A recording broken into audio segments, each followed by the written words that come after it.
Hello बच्चों, कैसे हैं आप लोग? आई होप अच्छे होंगे। चलिए आज हम इस पूरे चैप्टर का रिवाइज करते हैं। ठीक है, पहले हम इसको 3 पार्ट्स में चैप्टर को कंप्लीट करेंगे।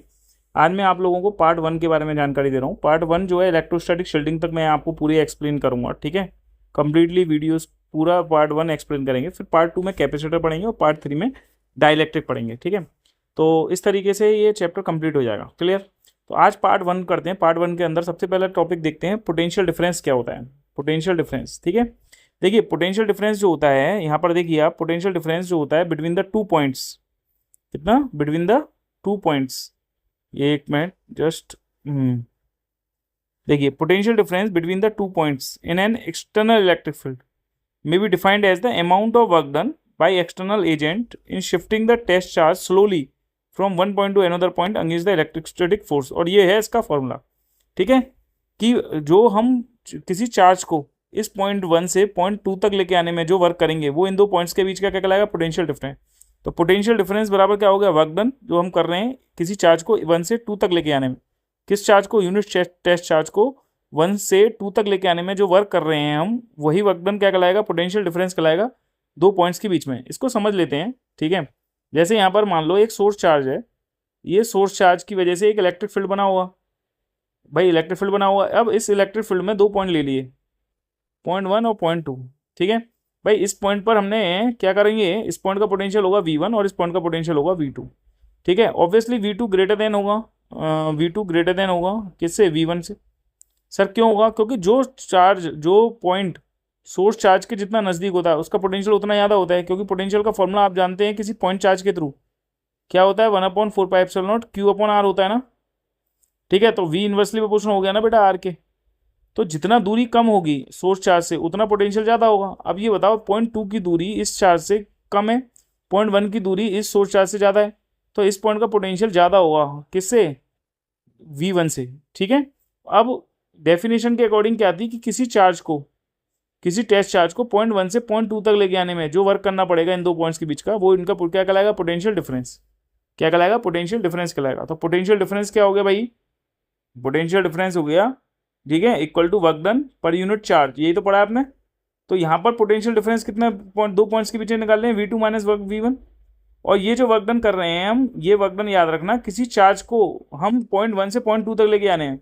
और ये वर्क डन किसके थ्रू करेंगे? अभी आपको बताता हूँ मैं, एक्सटर्नल फोर्स की वजह से करेंगे किसी चार्ज को 1 से 2 तक लेके आने में। ठीक है, और किस चार्ज को लेके आ रहे हैं? Q0 चार्ज को। तो यही यही क्या हो गया? हमारा पोटेंशियल डिफरेंस हो गया।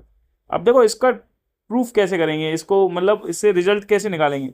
तो बच्चों देखो, हमें पता है किसी चार्ज को हम इस पॉइंट से इस पॉइंट तक जब लेके आएंगे तो वो चार्ज कैसा मूव करना चाहिए? Slowly slowly. क्योंकि ये टेस्ट चार्ज जब इस पॉइंट 1 पर रखा होगा तो इस सोर्स चार्ज की वजह से इलेक्ट्रिक फील्ड बनना है, वो इलेक्ट्रिक फील्ड इस पर क्या लगाएगा? इलेक्ट्रिक फोर्स लगाएगा। ठीक है, क्या लगाएगा? Electric force. क्लियर है बेटा? अब इस इलेक्ट्रिक फोर्स के लगने से ये चार्ज तो इधर मूव कर जाना चाहिए, भाई एक्सेलरेट कर जाएगा क्योंकि फोर्स लग रहा है। लेकिन मुझे चार्ज को कैसा मूव कराना है? स्लोली स्लोली मूव कराना है। तो चार्ज को बेटा स्लोली स्लोली मूव कराने के लिए एक्सटर्नल फोर्स लगाना पड़ेगा तुम्हें इस फोर्स के अगेंस्ट, तभी तो नेट फोर्स 0 होगा बच्चा। और जब नेट फोर्स 0 होगा तभी तो एक्सेलरेशन 0 होगा, और जब एक्सेलरेशन 0 होगा तभी तो वेलोसिटी कांस्टेंट रहेगी, तो तभी तो चार्ज स्लोली स्लोली मूव करेगा। बोलो, यही तो होगा बेटा। तो स्लोली मूव करना चार्ज को, कैसा मूव करना? स्लोली। और इन पॉइंट, 2 पॉइंट्स के बीच की दूरी मान ली मैंने dr है। कितनी दूरी है? दोनों पॉइंट बहुत छोटी स्मॉल दूरी पर सेपरेटेड है, स्मॉल डिस्टेंस पर सेपरेट है। वो स्मॉल डिस्टेंस कितनी है? dr है। तो देखो वर्क डन कितना होगा? वर्क डन इक्वल टू होता है फोर्स इंटू डिस्प्लेसमेंट। फोर्स कितना लग रहा है? एक्सटर्नल फोर्स उसी डायरेक्शन में जिस डायरेक्शन में डिस्प्लेसमेंट हो रहा है। तो बेटा एफ एक्सटर्नल डॉट क्या कर सकता हूं मैं? dr। ठीक है, एक्सटर्नल फोर्स भी उसी डायरेक्शन में लग रहा है जिस डायरेक्शन में डिस्प्लेसमेंट हो रहा है। सर आप कहेंगे सर एक्सटर्नल कितना होगा? तो ये होता है एफ एस कॉस थीटा, तो F external into dr into cos 0। यही तो होगा बेटा स्मॉल वर्क डन। लेकिन तुम्हारे को पता है कि हमारे को ये force, external force electric force के तो अपोजिट है, ये एक्सटर्नल फोर्स इलेक्ट्रिक फोर्स के तो अपोजिट है। तो बच्चों इसको हम क्या लिख सकते हैं? एक्सटर्नल फोर्स को अपोजिट है तो इलेक्ट्रिक फोर्स लिख सकते हैं। बोलो, लिख सकते हैं ना, इंटू dr लिख सकते हैं। ठीक है, dw। तो dw बराबर क्या आ जाएगा? ये वर्कडन हमने क्या निकाला? एक्सटर्नल, एक्सटर्नल वर्कडन निकाल लें हम, ध्यान रखना। तो इलेक्ट्रिक फोर्स कितना होता है? Q into E into dr हो गया। क्लियर है? तो बेटा टोटल वर्क डन कितना निकालेंगे? टोटल वर्क डन जो होगा किसी चार्ज को 1 से 2 तक लेके आने में कितना हो जाएगा sir? Minus Q not integration into, इसको लिख सकते हैं इंटीग्रेशन में लिख सकते हैं EDR, और कहाँ से कहाँ तक वर्क डन कर रहे हैं? 1 से 2 तक कर रहे हैं। कहाँ से कहाँ तक कर रहे हैं बेटा? 1 से 2 तक लेके जाने में कर रहे हैं। ठीक है, आप इसको चाहो तो ऐसे भी लिख सकते हो, क्योंकि इलेक्ट्रिक फील्ड और पोजीशन वेक्टर दोनों वेक्टर क्वांटिटी हैं, तो हम इसको ऐसे भी लिख सकते हैं 1 से 2 तक लेके आने में जो वर्क डन कर रहे हैं माइनस के Q not into vector E dot vector DR लिख सकते हैं, और किसी चार्ज को 1 से 2 तक लेके आने में जो वर्क डन कर रहे हैं, ये वर्क डन का फॉर्मूला होगा एक्सटर्नल वर्क डन का। ठीक है बेटा, ऐसे भी लिख सकते हैं। ठीक है, vector E dot vector DR भी लिख सकते हैं, अगर हम वेक्टर फॉर्म में लिखना चाहें तो ऐसे भी कर सकते हैं और ऐसे भी लिख सकते हैं, कोई दिक्कत नहीं है। ठीक है, ये वर्क डन हमारा निकल के आया, ये वर्क डन हमारा निकल के आया। अब पोटेंशियल डिफरेंस निकालना है, तो पोटेंशियल डिफरेंस का फॉर्मूला यही तो था, V2 minus V1 equal to external work done जो तुमने किया किसी चार्ज को 1 से 2 तक लेके आने में अपॉन क्यू नॉट। ठीक है, तो बेटा एक्सटर्नल वर्क डन कितना था? माइनस के Q not integration vector E dot vector DR, किसी चार्ज को कहाँ से कहाँ तक लेके आ रहे हैं? 1 से 2 तक लेके आ रहे हैं अपॉन क्यू नॉट। तो बेटा क्यू नॉट से क्यू नॉट कट गया, तो कितना आ गया फॉर्मूला? 1 से 2 तक लेके आ रहे हैं vector E dot vector DR, ये हमारे पास निकल के आ गया 2 पॉइंट्स के बीच का पोटेंशियल डिफरेंस का फॉर्मूला। ये याद रखना है आपको, क्लियर है? इस फॉर्मूले को आपको याद रखना। देखो यही रिजल्ट निकल के आया है, देखो यहाँ पे DL ले ली थी, दो चार्ज के बीच की दूरी को DL ले लिया है इन्होंने। ठीक है बेटा, लेकिन हमारे को क्या है? DR ले लो, कोई दिक्कत वाली बात नहीं है कहीं से भी। ठीक है, ये हो गया। अब देखो, सुनो नेक्स्ट, देखो इसी में नेक्स्ट है इलेक्ट्रिक पोटेंशियल। यहां से देखो इलेक्ट्रिक पोटेंशियल डिफरेंस की यूनिट क्या होगी? वोल्ट होगी या जूल पर कूलम होगी? ठीक है, क्यों? क्योंकि पोटेंशियल डिफरेंस का फॉर्मूला यही तो होता है, work done per unit charge. तो बच्चों देखो वर्क डन की यूनिट क्या होती है सर? जूल। चार्ज की यूनिट क्या होती है? कूलम, या कह सकते हो वोल्ट, दोनों में से कुछ भी कह सकते हो। ठीक है, ये ध्यान रखना। चलो अब नेक्स्ट देखो electric potential. Electric potential, electric potential, electric potential क्या होता है? देखो कोई वही सोर्स चार्ज था, उस सोर्स चार्ज की वजह से एक इलेक्ट्रिक फील्ड बना होगा। अब इस इलेक्ट्रिक फील्ड में क्या करेंगे? हम एक पॉइंट लेंगे, हम एक पॉइंट का पोटेंशियल निकालेंगे, पॉइंट P का। अब यहाँ पर क्या हुआ था पहले में क्या आता था भाई? पहले में 2 पॉइंट लेते थे हम, 2 पॉइंट्स के बीच का पोटेंशियल डिफरेंस निकाल देते, तो बोलते थे किसी चार्ज को एक पॉइंट से दूसरे पॉइंट तक लेके आने में जो वर्क करेंगे वो इन 2 पॉइंट्स के बीच का पोटेंशियल डिफरेंस कहलाएगा। अब दूसरा पॉइंट तो है ही नहीं, हम एक पॉइंट का निकाल रहे हैं। पोटेंशियल होता है एक पॉइंट के लिए, पोटेंशियल डिफाइन होता है सिंगल पॉइंट के लिए। किसके लिए बेटा? किसी सिंगल पॉइंट के लिए डिफाइन होता है, तो हम एक पॉइंट के लिए दिखाएंगे। तो दूसरा पॉइंट कहाँ लेंगे? दूसरा पॉइंट लेंगे सर इन्फिनिटी पर। तो ये बोलेंगे लैंग्वेज, किसी चार्ज क्यू नॉट को इन्फिनिटी से इस पॉइंट P तक लेके आने में जो वर्क करना पड़ेगा वो इस पॉइंट का क्या कहलाएगा? पोटेंशियल कहलाएगा। देखो यहाँ पे लिखा है कि electric potential at a point in electric field may be defined as the amount of work done by external agent in shifting the test charge slowly from infinity to that point against the electric force. ये बिल्कुल standard language है, और standard जो है मैंने आपको point two point लिखवाया है यहाँ पे। ठीक है, किसी चार्ज को इन्फिनिटी से किसी पॉइंट तक लेके आने में जो वर्क करना पड़ेगा वो इस पॉइंट का क्या कहलाएगा बच्चों? पोटेंशियल कहलाएगा। क्या कहलाएगा? पोटेंशियल कहलाएगा। तो बच्चों फॉर्मूला तुमने पहले वाला फॉर्मूला क्या लिखा था? V2 minus V1 equal to लिखा था माइनस के integration vector E dot vector DR लिखा था, ये लिखा था। और यहाँ पे इंटीग्रेशन के लिए लिमिट कहाँ से लगा दी थी? 1 से 2 तक। अब ये बताओ हम पोटेंशियल जो है V2 कौन सा है यहाँ पर? एक तरीके से ये पॉइंट P पे ही तो निकाल लो, तो ये हो गया VP। और किसी चार्ज को कहाँ से ला रहे हो बेटा? इन्फिनिटी से, तो इन्फिनिटी पे V माइनस V इन्फिनिटी हो जाएगा, VP माइनस V इन्फिनिटी। और लिमिट कहाँ से कहाँ तक लगाएंगे? किसी चार्ज को पहले 1 से 2 पे लेके आ रहे थे, अब कहाँ से कहाँ पे लेके आ रहे हो चार्ज को? इन्फिनिटी से पॉइंट P पे लेके आ रहे हो। ठीक है, vector E dot vector DR हो जाएगा। तो इस पॉइंट का पोटेंशियल इन्फिनिटी पे पोटेंशियल कितना होता है? 0। तो देखो ये पोटेंशियल, ये फॉर्मूला आ जाएगा minus infinity two point P vector E dot vector DR, ये फॉर्मूला बन जाएगा। ठीक है बेटा, ये ध्यान रखना। और अगर हम लैंग्वेज के हिसाब से बनाएं तो क्या बना रहे हैं लैंग्वेज के हिसाब से फॉर्मूला? कि किसी चार्ज को इन्फिनिटी से इस पॉइंट तक लेके आने में जो वर्क डन करना पड़ेगा वो इस पॉइंट का पोटेंशियल कहलाएगा। वो पोटेंशियल कितना हुआ? वर्क डन जो करना पड़ेगा एक्सटर्नल वर्क डन कहाँ से कहाँ तक लेके आने में चार्ज को? बेटा इन्फिनिटी से पॉइंट P तक लेके आने में। ठीक है, तो ये डेफिनेशन बन गई इलेक्ट्रिक पोटेंशियल की, कि हम किसी चार्ज को इन्फिनिटी से इस पॉइंट P तक लेके आने में जो वर्क डन करना पड़ेगा किसको? यूनिट टेस्ट चार्ज को, क्यू नॉट को। ठीक है, against the electric field, electric field के अगेंस्ट आ रहे हो तुम, देखो यहाँ आ रहे हो अगेंस्ट द इलेक्ट्रिक फील्ड, तो जो वर्क करना पड़ा है वही उस पॉइंट पर क्या कहलाएगा? पोटेंशियल कहलाएगा। ठीक है, ये यहाँ पे मैंने ऐसे लिखवा दिया है। क्लियर है बेटा? वर्क डन जो होगा एक्सटर्नल वर्क डन वो क्या होगा? माइनस के Q naught infinity two point P vector E dot vector DL। ठीक है, और फॉर्मूला क्या होता है पोटेंशियल का, ये आपको पता है, V P minus V infinity equal to हो गया external work done upon Q naught, और एक्सटर्नल वर्क डन की यहाँ से हमने वैल्यू रख दी है minus Q naught infinity to P vector E dot vector D L. तो देखो क्यू नॉट से क्यू नॉट कट गया, तो फाइनल फॉर्मूला क्या आ गया, ये आ गया मेरा फाइनल फॉर्मूला। बोलो बेटा, ठीक है, समझ में आ रहा है, आई होप समझ में आ रहा होगा, ठीक है। चलो नेक्स्ट बात करते हैं अब हम इसकी, देखो यूनिट की। यूनिट तो तुम्हें पता ही है, वर्क की यूनिट होती है बेटा जूल, और चार्ज की यूनिट होती है कूलाम, या इसको वोल्ट भी बोल सकते हैं, पोटेंशियल डिफरेंस की यूनिट वोल्ट होती है, ठीक है। ये दोनों चीज़ें ही लिख रखी हैं। इसके बाद इसकी डायमेंशन देख लो, डायमेंशन देख लो, डायमेंशन क्या होती है, वी बराबर होता है डब्ल्यू बाई क्यू। भाई वर्क की डायमेंशन क्या होती है, M L square T minus two, और चार्ज की डायमेंशन क्या होती है, टी ए। तो बच्चों क्या आ जाएगी ये डायमेंशन आएगी M L square T minus three A minus one, ये डायमेंशन आ जाएगी मेरी। किसकी आ जाएगी ये डायमेंशन, देखो M L square T minus three है, ये टी माइनस थ्री, और ये है ए माइनस वन, ठीक है बेटा, क्लियर है। ये लिख लो A minus one, M L square T minus three A minus one, ये डायमेंशन आई है, ठीक है बेटा, ये ध्यान रखना। चलो नेक्स्ट देखो, यहाँ पे लिखा है work done by external agent should be considered. हम हमेशा जो है एक्सटर्नल एजेंट की वजह से वर्क डन को कंसिडर करते हैं। ये वर्क डन हमेशा इलेक्ट्रिक फोर्स के अगेंस्ट लेते हैं, और ये वर्क डन पाथ पे डिपेंड नहीं करता, पाथ पे इंडिपेंडेंट होता है, याद रखना, ठीक है। रीजन ये है कि इलेक्ट्रोस्टैटिक फोर्स एक कंजर्वेटिव फोर्स है। जब कंजर्वेटिव फोर्स होगा तो देखो तीन पाथ लिए गए हैं, यहाँ पे दिखाया गया है मैंने, ए बी पे जाने के लिए तीन रास्ते हैं, एक ऐसे एक ऐसे एक ऐसे, ये पाथ वन हो, ये पार्ट टू हो, पाथ थ्री हो, किसी भी रास्ते से चले जाओ, वो केवल इनिशियल और फाइनल पोजीशन पर डिपेंड करेगा। तो इसलिए तीनों के द्वारा वर्क डन कितना दिखाया मैंने, सेम दिखाया बच्चों, ठीक है। और अगर क्लोज साइकिल के थ्रू वर्क डन होगा, work done bye close path के लिए कंजर्वेटिव अगर फोर्स है, तो वर्क डन याद रखना, अगर हम ए से बी पे चल के आएंगे, भाई ए से बी पे चल के आएंगे और बी से फिर से ए पे चले जाएंगे, तो वर्क डन क्लोज साइकिल के थ्रू क्या होगा, जीरो हो जाएगा। राउंड ऑफ, ये लिखा ना राउंड ऑफ या साइकिल के थ्रू वर्क डन कितना आ जाएगा, जीरो हो जाएगा, याद रखना, ठीक है बच्चों, समझ में आ गया। दूसरा चीज टेस्ट चार्ज क्या होता है, बहुत ही स्मॉल चार्ज होता है, और ऐसा मानते हैं कि इसकी वजह से कोई भी इलेक्ट्रिक फील्ड नहीं बनता है, उसे टेस्ट चार्ज बोलते हैं, जिसे हम क्यू नॉट से नोट करते हैं, ठीक है। ये मैंने नोट में लिखवा दिया है, नोट करके लिख लेना। चलो ठीक है, अब डेरिवेशन है electric potential due to a point charge का क्या होता है।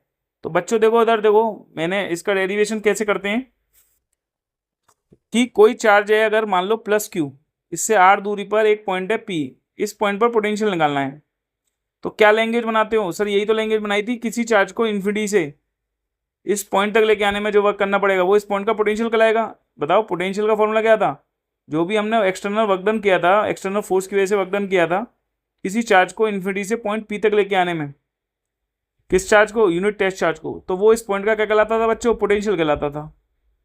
क्या कहलाता था वो, पोटेंशियल कहलाता था। बोलो समझ में है। अब मेरे को डेरिवेशन करना है, तो डेरिवेशन के लिए टोटल वर्क डन निकालना है। तो पहले क्या करोगे तुम, छोटे छोटे दो पॉइंट्स के बीच का वर्क डन निकाल लो, पॉइंट वन और पॉइंट टू कंसीडर कर लो, और ये मान लो डी एक्स दूरी पर है मान लो, और ये पॉइंट वन पर चार्ज रखो क्यू नॉट, और जिसकी दूरी यहां से ले लो, ये कितनी दूरी है बेटा, एक्स, कितनी दूरी ले लो, ये एक्स, ठीक है। तो पहले बताओ इन दो पॉइंट्स के बीच का वर्क डन कितना होगा। तुम्हें पता है कि ये सोर्स चार्ज की वजह से एक इलेक्ट्रिक फील्ड बना, उस इलेक्ट्रिक फील्ड में ये टेस्ट चार्ज रखा है, तो इस पर इलेक्ट्रिक फोर्स किधर लगेगा, इधर लगेगा सर, सही है। और तुम क्या कर रहे हो, इस इलेक्ट्रिक फील्ड के अगेंस्ट एक एक्सटर्नल फोर्स लगाओगे, क्या लगाओगे बच्चों, एक्सटर्नल फोर्स लगाओगे इधर, क्योंकि चार्ज को कैसा मूव करना है, स्लोली स्लोली। तो स्मॉल वर्क डन कितना होगा किसी चार्ज को पॉइंट वन से पॉइंट टू तक लेके आने में, बोलो force into displacement, F external into displacement, displacement कितना कर रहे हैं, डी एक्स, बोलो। और ये एक्सटर्नल फोर्स किसके अपोजिट है, इलेक्ट्रिक फोर्स के अपोजिट है, तो माइनस एफ इलेक्ट्रिक लिख लेंगे, बोलो into D x. Electric force कितना है बेटा, इलेक्ट्रिक फोर्स होता है Q into E into D x हो गया, बोलो क्लियर है, ठीक है। या आप ऐसे नहीं लिखना चाहो तो भाड़ में आने दो, रहने दो ऐसे, बेटा इलेक्ट्रिक फोर्स रहने दो, इंटू डी एक्स लिख लो, ये स्मॉल वर्क डन हो गया। अब ये इलेक्ट्रिक फोर्स कैसे निकालेंगे, ये इलेक्ट्रिक फोर्स जो होता है, जो लग रहा है यहाँ पर, तुम्हें पता है दो चार्जेस हैं, एक क्यू है और एक क्यू टू नॉट है, इनके बीच की दूरी एक्स है, तो जाहिर सी बात है अकॉर्डिंग टू कुलाम्स लॉ क्या लगेगा, force 1/4 pi epsilon not Q1 Q2 upon x square into हो जाएगा डी एक्स, क्लियर है। ये हमारे पास क्या आ गया, स्मॉल वर्क डन, ठीक, क्या आ गया बच्चों, ये स्मॉल वर्क डन आ गया मेरा, ठीक है। दो पॉइंट्स के बीच का छोटा सा वर्क डन, तो टोटल वर्क डन निकालना है एक्सटर्नल फोर्स की वजह से किसी चार्ज को इन्फिनिटी से पॉइंट पी तक लेके आने में, वो कितना होगा सर -1/4πε0 लिख दो। क्यू नॉट जो कांस्टेंट है उसे बाहर लो इंटीग्रेशन से और लिमिट लगा दो इन्फिनिटी से पॉइंट पी तक की। बेटा देखो ये जो एक्स है, जब ये चार्ज क्यू नॉट इन्फिनिटी पे पहुंचेगा, ये चार्ज क्यू शिफ्ट करके इन्फिनिटी पे पहुंचाओगे तो एक्स शिफ्ट होके कितनी हो जाएगी इन्फिनिटी, और जब इस इन्फिनिटी से इस पॉइंट पी तक लेके आओगे तो पी तक की दूरी कितनी है एक्स। भाई इस चार्ज को इन्फिनिटी से इस पॉइंट तक लेके आओगे तो एक्स घटते घटते घटते घटते किसके बराबर हो जाएगा, आर के बराबर नहीं हो जाएगा। तो बेटा इन्फिनिटी से इस पॉइंट पी तक लेके आने में पॉइंट पी तक के लिए दूरी कितनी है, आर है। क्या है पॉइंट पी तक की दूरी ये एट पी पर है, याद रखियो एट पी पर कितनी दूरी है, आर है। ठीक है, क्योंकि एक्स वेरी कहाँ से कहाँ तक कर रहा है बेटा, एक्स वेरी कर रहा है इन्फिनिटी से, ठीक है, एक्स वेरी कर रहा है इन्फिनिटी से आर तक। ठीक है, आर क्या है एट पॉइंट पी पर, तो किसी चार्ज को कहाँ से कहाँ तक लेके आ रहे हो, इन्फिनिटी से पॉइंट पी तक लेके आ रहे हो। ठीक है, तो ये हो जाएगा 1/x² into D x. Clear, तो अब इसे सॉल्व कर लेंगे तो 1/4πε0 बच्चों Q1 Q2, इसका इंटीग्रेशन कर दो, क्या हो गया एक्स क्या -2 इंटू डी एक्स। ठीक है, इन्फिनिटी से कहाँ तक ले जाएंगे, आर तक ले जाएंगे। ठीक है, चलो सॉल्व कर लो उसको, तो क्या आ जाएगा देखो -1/4πε0 Q1 Q2, इसका इंटीग्रेशन करोगे तो क्या हो जाएगा एक्स क्या -2 + 1 एक्स क्या -1/-1, लिमिट लगा देंगे इन्फिनिटी से आर तक की। तो ये हमारे पास वर्कडन एक्सटर्नल वर्कडन आ गया किसी चार्ज को कहाँ से कहाँ तक लेके आने में, इन्फिनिटी से पॉइंट पी तक लेके आने में। तो देखो माइनस माइनस हो गया प्लस, प्लस हो गया 1/4πε0 Q1 Q2 इंटू एक्स क्या -1 को क्या लिख सकता हूँ 1/x, लिमिट लगा दूंगा इन्फिनिटी से आर। तो बच्चों देखो यहाँ पर देखो 1/x लग गई, उसके बाद क्या लग गया लिमिट लगा दी 1/r माइनस 1/∞। तो ये आ गया वर्क डन किसी चार्ज को लेके आने हैं इन्फिनिटी से पॉइंट पी तक। तो पोटेंशियल का फॉर्मूला क्या होता है किसी पॉइंट पी पर, वो होता है वर्क डन किसी चार्ज को एक्सटर्नल इन्फिनिटी से पॉइंट पी तक लेके आने में अपॉन क्यू नॉट। ठीक है, अब ये वाला जो वर्क डन था हमने जो निकाला है किसी चार्ज को इन्फिनिटी से पॉइंट पी तक लेके आने में, वो कितना है वो हमें पता है, अभी निकाला है। कितना निकाला है 1/4πε Q naught upon R, upon Q naught होता है, क्यू नॉट से क्यू नॉट कट गया बेटा, तो फॉर्मूला आ गया किसी पॉइंट पी पर 1/4πε क्यू अपॉन आर आ गया। ठीक है, और इलेक्ट्रिक पोटेंशियल क्या होता है आर के इन्वर्सली प्रोपोर्शनल होता है बेटा, तो इसलिए इसका ग्राफ कैसा बन जाएगा, ऐसा बन जाएगा। देख लो वी इन्वर्सली प्रोपोर्शनल है यहाँ पे किसके, आर के। जैसे जैसे आर बढ़ रहा है, जैसे जैसे आर बढ़ेगा वैसे वैसे पोटेंशियल क्या होगा, घटेगा। तो उसके अकॉर्डिंग क्या है आर की वैल्यू जब जीरो कर दोगे या जीरो रखोगे तो पोटेंशियल की वैल्यू क्या होगी 1/0 इन्फिनिटी हो जाएगी।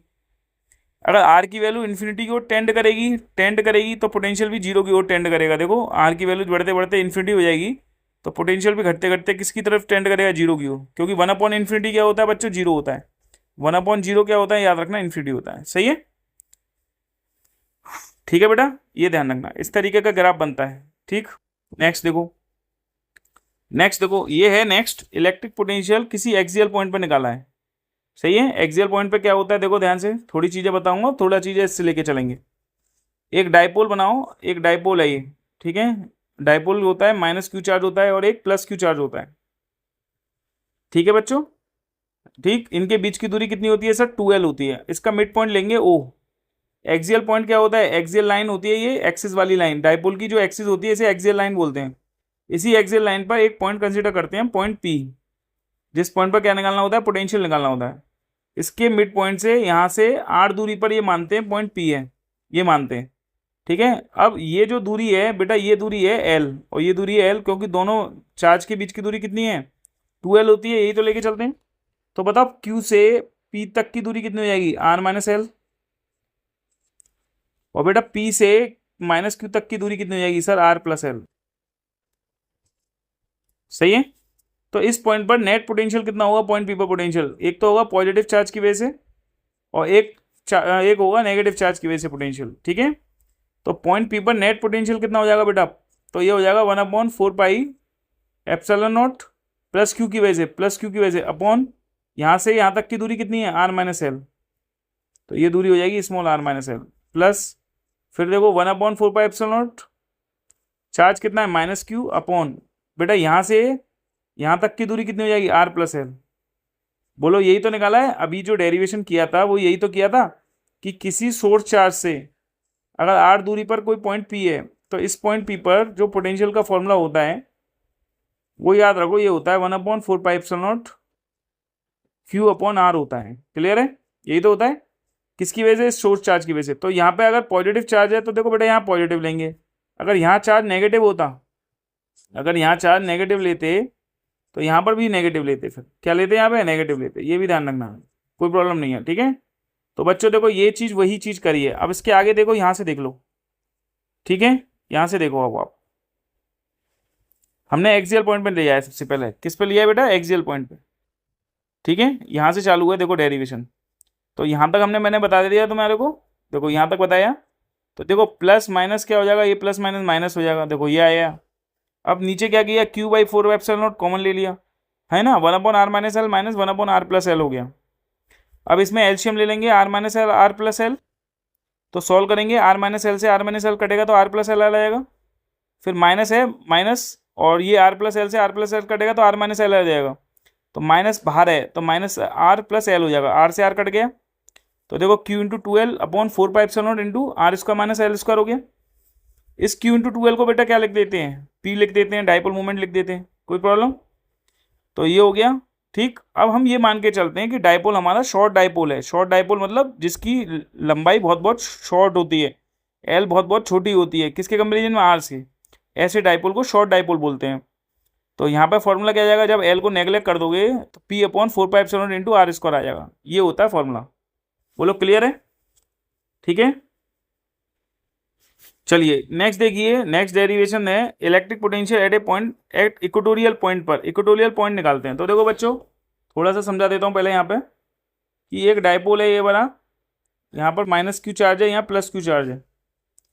इसके मिड पॉइंट O से r दूरी पर एक पॉइंट है P। सही है, इस पॉइंट पर क्या चाहिए मुझे? पोटेंशियल चाहिए। सही है, तो बच्चों देखो देखो नेगेटिव चार्ज से इस पॉइंट P तक की दूरी ले लेंगे और इस पॉजिटिव चार्ज से इस पॉइंट P तक की दूरी ले लेंगे। यही तो करेंगे, क्योंकि डाइपोल है तो जाहिर सी बात है लेंथ LL होगी। ठीक है, ये R है तो ये बच्चों ये दूरी कितनी हो जाएगी? √L² + r²। और ये R है, ये L है, ये दूरी कितनी हो जाएगी? √L² + r² हो जाएगी। ठीक है, तो इस पॉइंट P पर नेट पोटेंशियल कितना हुआ बताओ? इस पॉइंट P पर नेट पोटेंशियल कितना हुआ बेटा? पॉइंट P पर नेट पोटेंशियल होगा किसकी चार्ज की वजह से? एक तो नेगेटिव चार्ज की वजह से और एक पॉजिटिव चार्ज की वजह से और एक नेगेटिव चार्ज की वजह से। यही तो होगा सर। पॉजिटिव चार्ज की वजह से क्या होगा? वो होता है फॉर्मूला 1/4πε0। ठीक है, यहाँ से यहाँ तक की दूरी देखनी है आपको, कितनी है? वो है +q अपॉन यहाँ तक की दूरी है √L² + r² + k। फिर कर देंगे 1/4πε0। इस -q से इस P तक की दूरी कितनी है? वो भी यही है बेटा।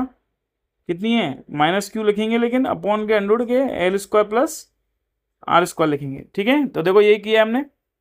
देखो यही किया है, यहाँ पे -q लिखा है, प्लस माइनस क्या हो जाएगा बेटा? माइनस हो जाएगा। अब क्योंकि ये देखो x में से x जाता है तो 0 ही तो बचता है। ऐसे q ये और ये सेम कट जाएंगे तो क्या आएगा? पोटेंशियल 0 आ जाएगा। तो इक्वेटोरियल पॉइंट पे पोटेंशियल की वैल्यू क्या होती है? 0 होती है। ये याद रखना, पोटेंशियल इक्वेटोरियल पॉइंट पे कितना होता है? इक्वेटोरियल पॉइंट पे पोटेंशियल की वैल्यू क्या होती है बच्चों? 0 होती है। ध्यान रखना, क्या होती है?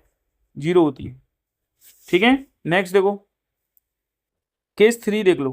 केस 3 कैसे करेंगे? केस 3 देखो ध्यान से कि किसी पॉइंट पर पोटेंशियल निकालना है हमारे को। किसी पॉइंट पर पोटेंशियल निकालना है ड्यू टू डाइपोल की वजह से, जनरल पॉइंट पे निकालना है। तो बच्चों बहुत आसान है, मैं तरीका बता दे रहा हूँ क्या करना है। ठीक है, एक तुम्हारे को सबसे पहले जनरल पॉइंट निकालना है। जनरल पॉइंट पे निकालना है ना, सबसे पहले एक डाइपोल बनाओगे। एक डाइपोल बनाओगे और डाइपोल भी शॉर्ट बनाना, बड़ा मत बनाना। मैंने तो बड़ा बना दिया गलती से। ऐसे बनाना डाइपोल शॉर्ट। ठीक है, ऐसे शॉर्ट डाइपोल बनाना। जितना शॉर्ट बनाओगे उतना फिर फिगर अच्छा बनेगा। अब इसके मिड पॉइंट को कंसीडर करना। मिड पॉइंट है O। सही है, अब मिड पॉइंट से यहाँ से ध्यान रखना, तुम एक एंगल, जनरल एंगल थीटा पर r दूरी पर एक पॉइंट लेना है P।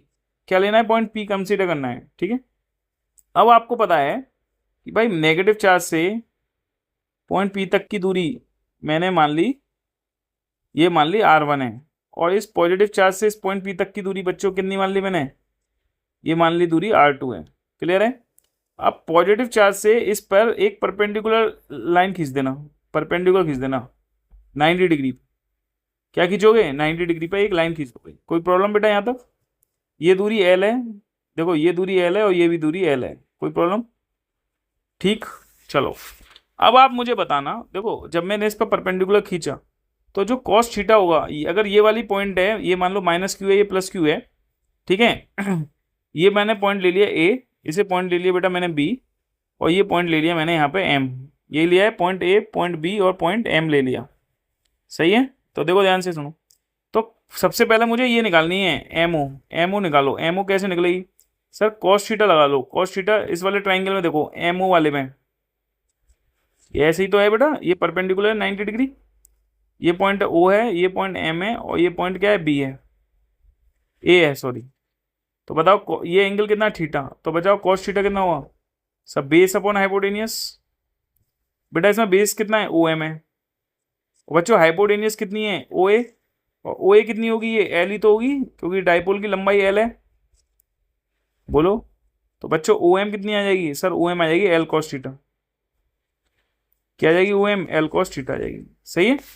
तो बच्चों पॉइंट पी पर पोटेंशियल निकालना है। एक बार बताओ, ये दूरी R1 कितनी होगी? ये दूरी R1, ये दूरी R1 किसके बराबर होगी? ये दूरी R1 बराबर होगी बेटा, याद रखना, ये R1 बराबर किसके होगी? यहाँ से यहाँ तक की दूरी निकालनी है तुम्हें, यहाँ से यहाँ तक के लिए निकालनी है R1। तो बच्चों देखो R1 जो होगी वो होगी हमारे पास B से P तक की दूरी। कितनी होगी?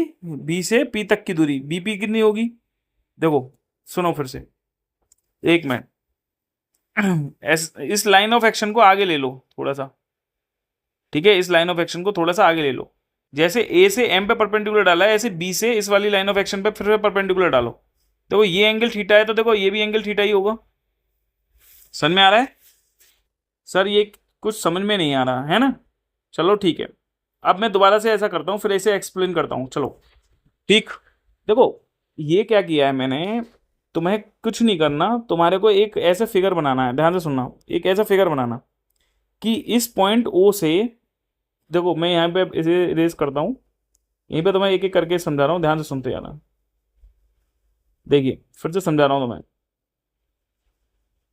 देखो मैंने यहाँ से ए से इस पे एम पे परपेंडिकुलर डाला, इसी लाइन ऑफ एक्शन को अगर मैं पीछे ले लूँ, ये जो बी ओ है इसी को पीछे ले लूँ, तो इस पॉइंट बी से इसी पर परपेंडिकुलर डालना है, यहाँ से 90 डिग्री पर डाल दिया। तो देखो ये जो है, ये जो है आपने देखा ये एंगल थीटा है, तो देखो ये एंगल थीटा है, तो देखो ये भी तो एंगल थीटा होगा, अल्टरनेट एंगल है, ठीक है सर। ठीक, मैं ये बताना चाह रहा हूँ, ये मान लो ये एम माना था, ये पॉइंट, ये मान लिया पॉइंट एन है। क्या ये पॉइंट एन है? ठीक है, क्लियर। तो जैसे इस ट्राइंगल में तुमने कॉस थीटा निकाला था, कॉस थीटा कितना निकला था sir? Base O M upon hypotenuse कितनी थी? ये एल थी, तो ये एल हो गई, तो ओ एम बराबर कितना आ गया था? L cos theta. सही है, ओ एम बराबर क्या आ गया? L cos theta. इसी तरीके से अगर मैं ओ एन निकालूं बच्चों, ओ एन निकालूं, तो ओ एन भी ऐसे ही आएगा, कॉस थीटा इक्वल टू कितना हुआ? Base upon hypotenuse. तो ओ एन बराबर भी कितना आ जाएगा बेटा? एल कॉस थीटा आ जाएगा। क्या आ जाएगा? ये O N L cos theta आ जाएगा। तो ये एल कॉस थीटा ये भी आ गया, एल कॉस थीटा ये भी आ गया। अब देखो पॉइंट R1 क्या है? R1, ये R1 जो दूरी होगी, ये जो दूरी R1 है, ये किसके बराबर होगी? ये R1 जो दूरी है, ये R1 जो है, ये कितने किसके बराबर है? अप्रोक्सीमेट किसके बराबर है? ये BP तो ये, और BP किसके बराबर होगी? ये बच्चों ये दूरी जो है BP, बी से P तक की दूरी।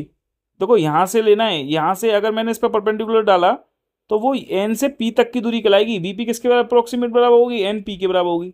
और बच्चा एन से पी तक की दूरी कितनी किसके बराबर है? देखो वो है N O plus O P, N O plus O P. फिर से देखो ये मेन चीज है, देखो देखो यहाँ से यहाँ तक की जो दूरी है, बी से पी तक की दूरी, वो है R1, ये निकालनी है मुझे।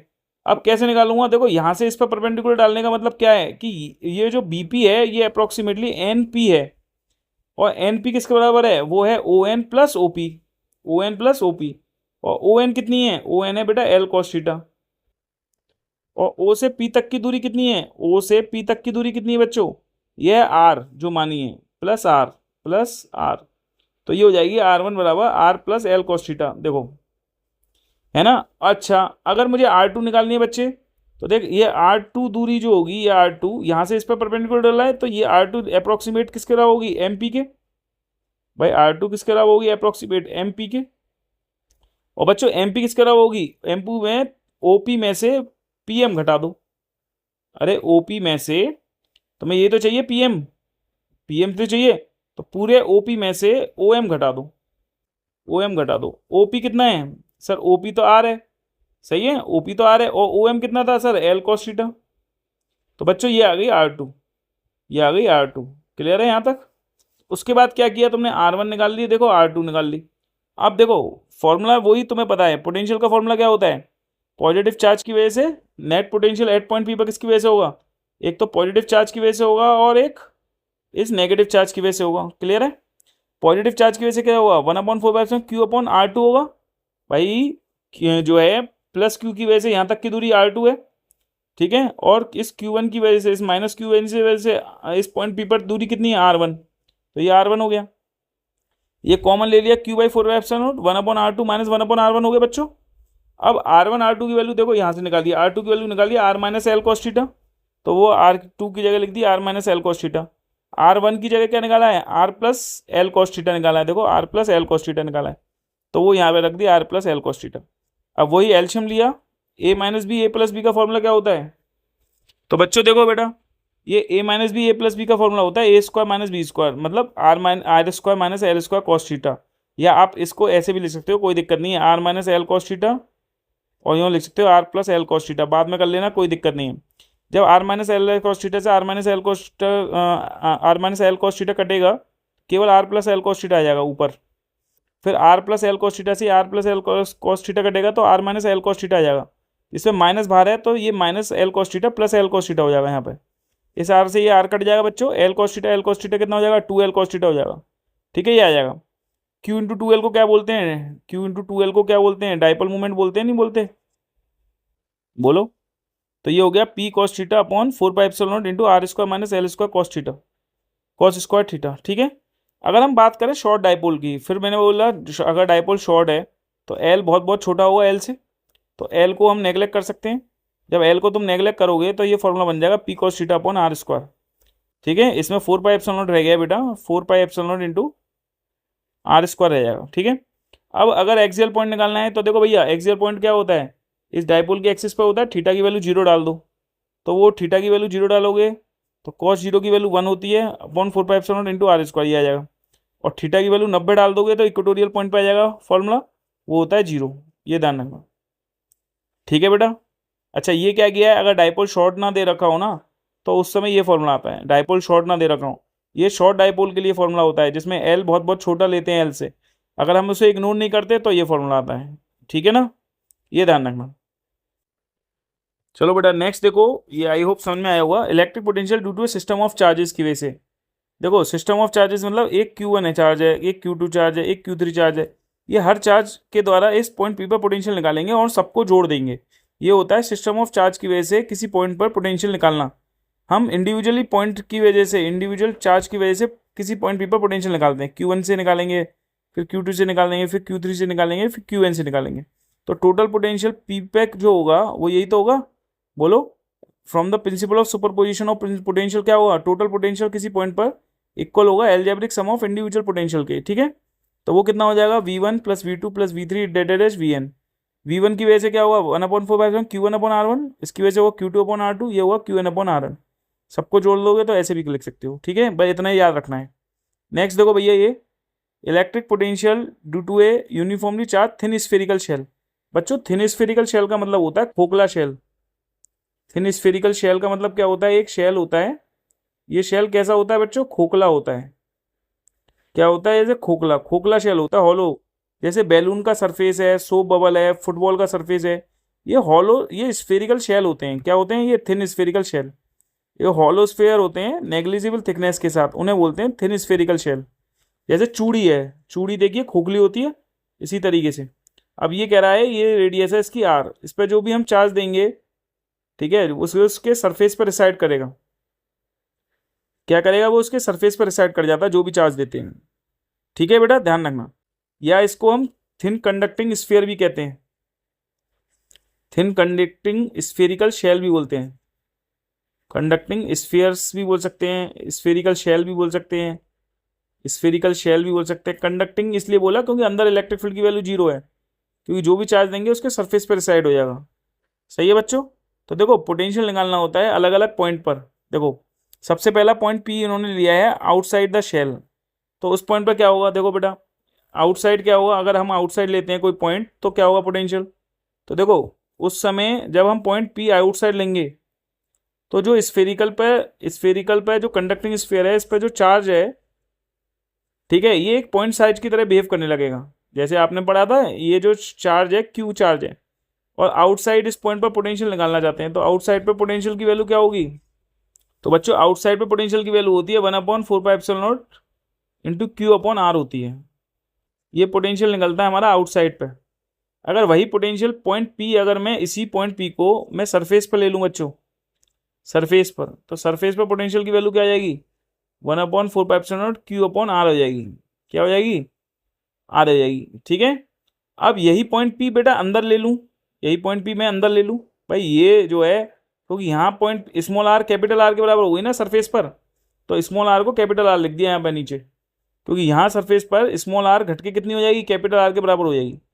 अगर यही पॉइंट पी बच्चों देखो जरा, अगर यही पॉइंट पी अंदर लूँ, अगर अंदर निकालूँ इनसाइड निकालूँ पोटेंशियल, देखो बेटा अगर यही पॉइंट पी में अंदर ले लूँ, देखिए ध्यान से सुनना, यही पॉइंट पी अंदर ले लूँ मैं स्मॉल आर दूरी पर, तो तुम्हें पता है अंदर इलेक्ट्रिक फील्ड तो 0 होता है, क्योंकि जो भी चार्ज होता है वो बाहर होता है, सरफेस पर रिसाइड करता है, अंदर तो कोई चार्ज रहता ही नहीं है। जब रहता ही नहीं तो इलेक्ट्रिक फील्ड 0 होगा।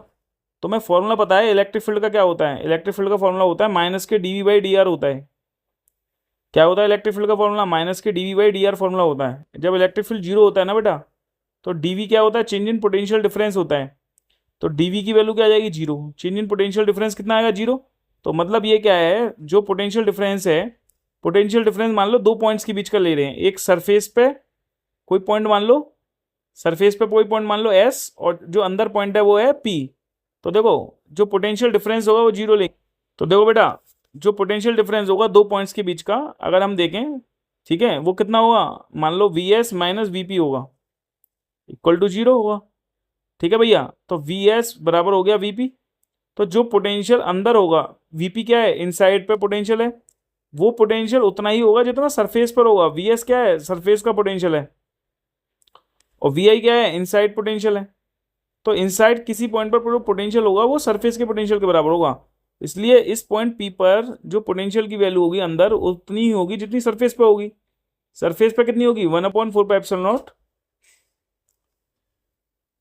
वो होगी Q अपॉन कैपिटल आर। कितनी होगी बेटा, Q अपॉन कैपिटल आर होगी।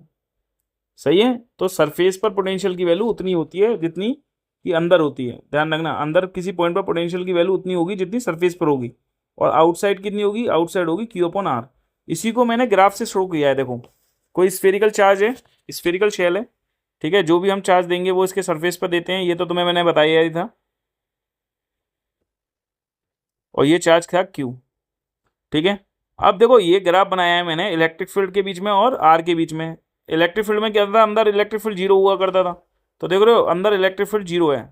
ठीक है, ये कहाँ से कहाँ तक है, जब आर की वैल्यू आर से छोटी है, और यहाँ पर आर किसके बराबर था सर, कैपिटल आर के, और इसके बाहर क्या था, आर ग्रेटर देन था आर के। ठीक है, तो मैंने जब बताया था आर, जब कैपिटल आर से स्मॉल आर की वैल्यू जब छोटी होती है, small R less than capital R होता है, तो इलेक्ट्रिक फील्ड 0 होता है।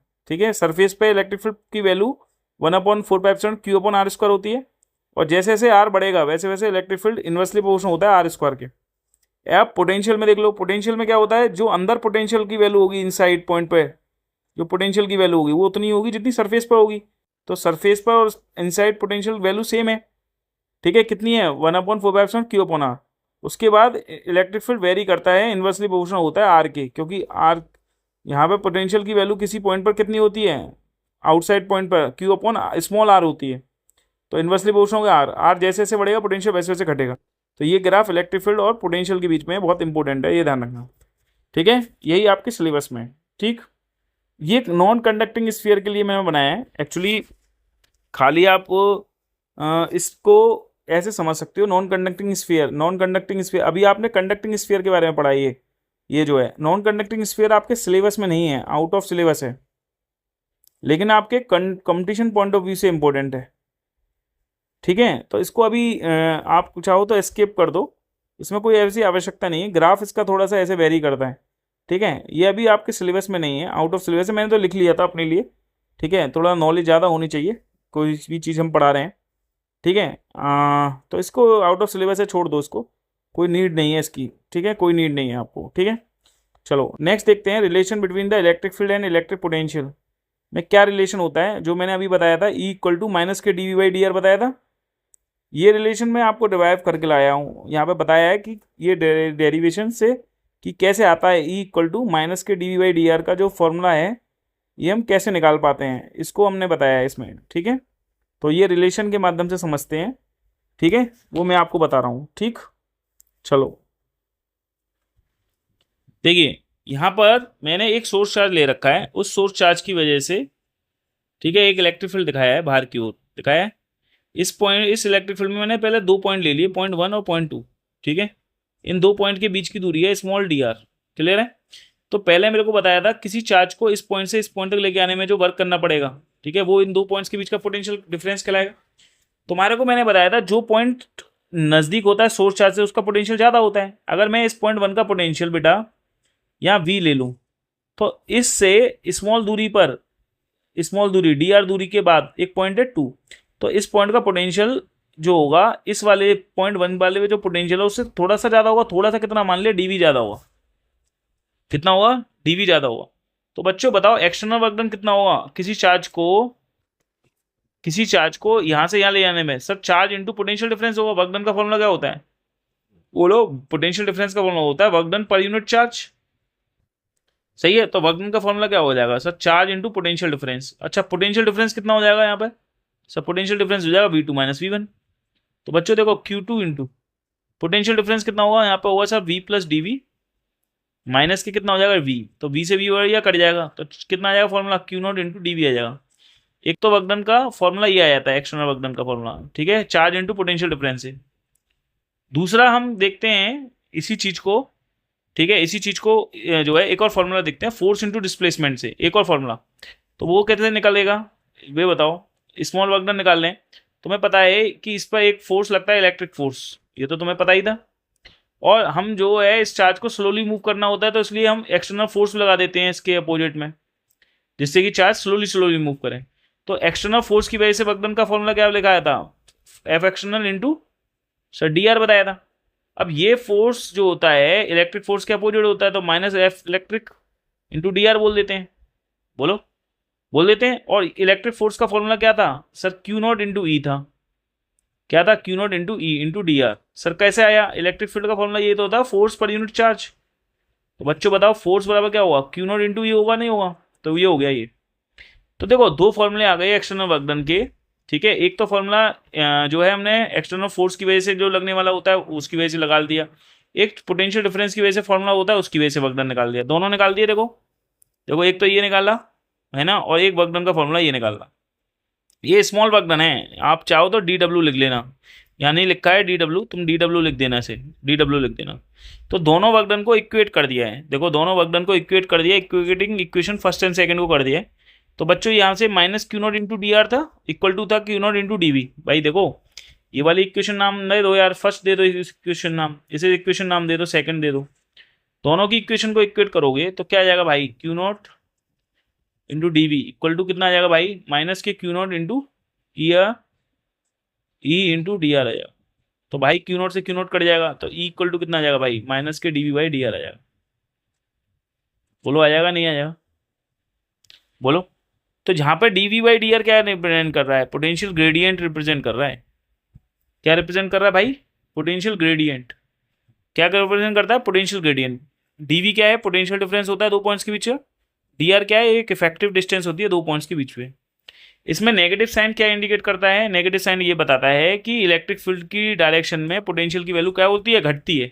जैसे देखो ध्यान से सुनो, जैसे देखो तुमने यही दिया था सोर्स चार्ज, इसकी डायरेक्शन में इससे इलेक्ट्रिक फील्ड लाइन बाहर निकलेगा। अगर इस डायरेक्शन में मैंने 3 पॉइंट ले लिए, चलो 4 ले लिए, 0.1, 0.2, 0.3, 0.4।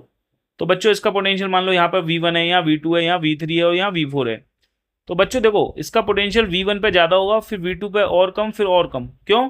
क्योंकि तुम्हें पता है जो पॉइंट सोर्स चार्ज के जितना नज़दीक होगा उसका पोटेंशियल उतना ज़्यादा होगा। क्यों? क्योंकि यहाँ से यहाँ तक की दूरी कितनी है, मान लो R1। यहाँ से यहाँ तक की दूरी बच्चों कितनी है, दूरी देखो R2। और देखो यहाँ से यहाँ तक की दूरी कितनी है बच्चों, यहाँ से यहाँ तक है R3। और देखो यहाँ से यहाँ तक की दूरी कितनी है, ये दूरी है R4। दूरी बढ़ रही है। तो बताओ जितनी दूरी कम होगी, V इनवर्स से प्रोपोर्शनल होता है R की, दूरी जितनी कम होगी उतना पोटेंशियल ज़्यादा होगा ना।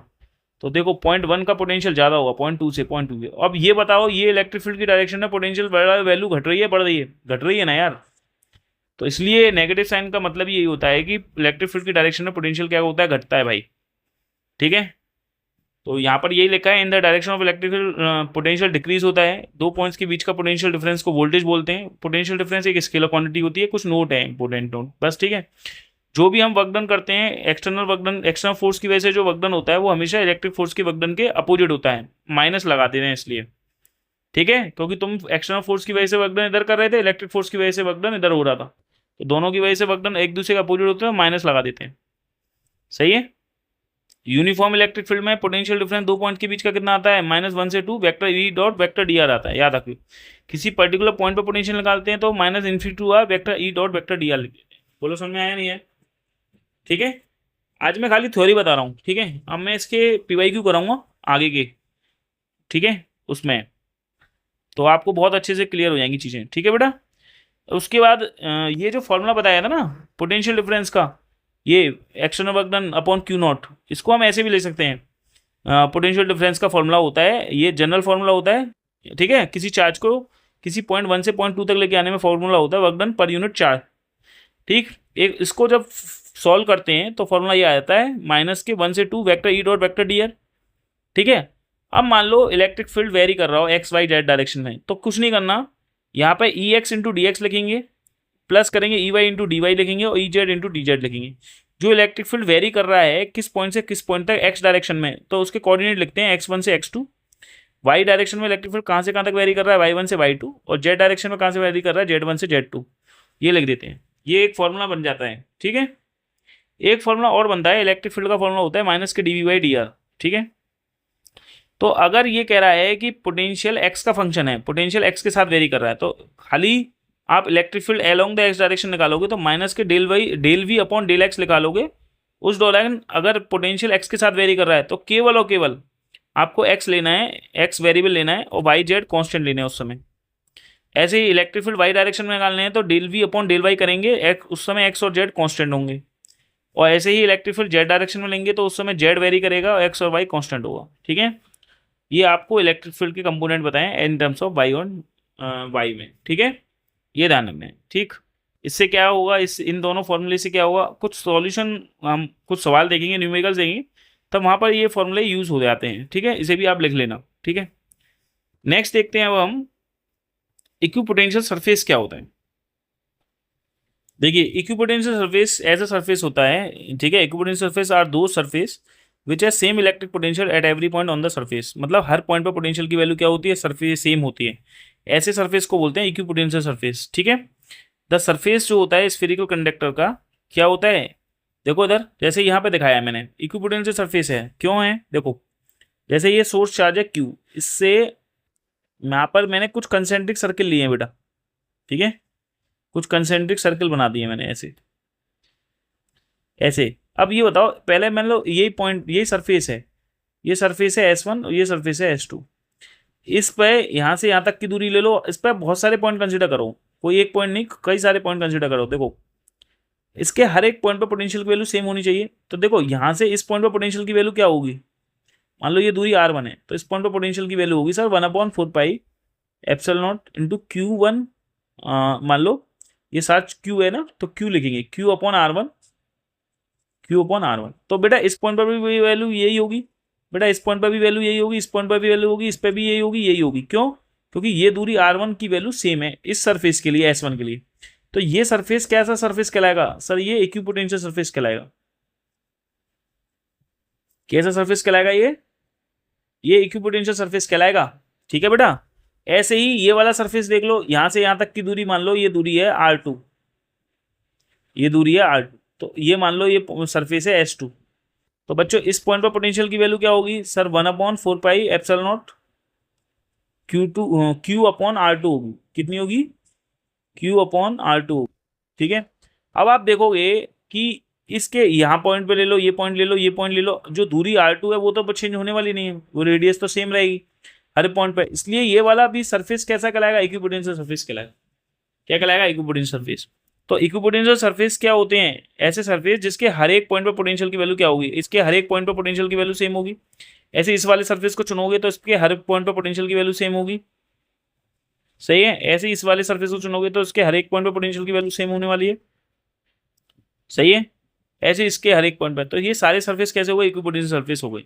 और ये सरफेस देख रहे हो, इनके इलेक्ट्रिक फील्ड की डायरेक्शन में हर एक सरफेस पर पोटेंशियल की वैल्यू घटेगी, क्योंकि मैंने बताया था दूरी जितनी कम होती है उसकी वैल्यू उतनी ज़्यादा होगी। यहाँ पे पोटेंशियल V1 होगा, यहाँ पे पोटेंशियल V2 होगा।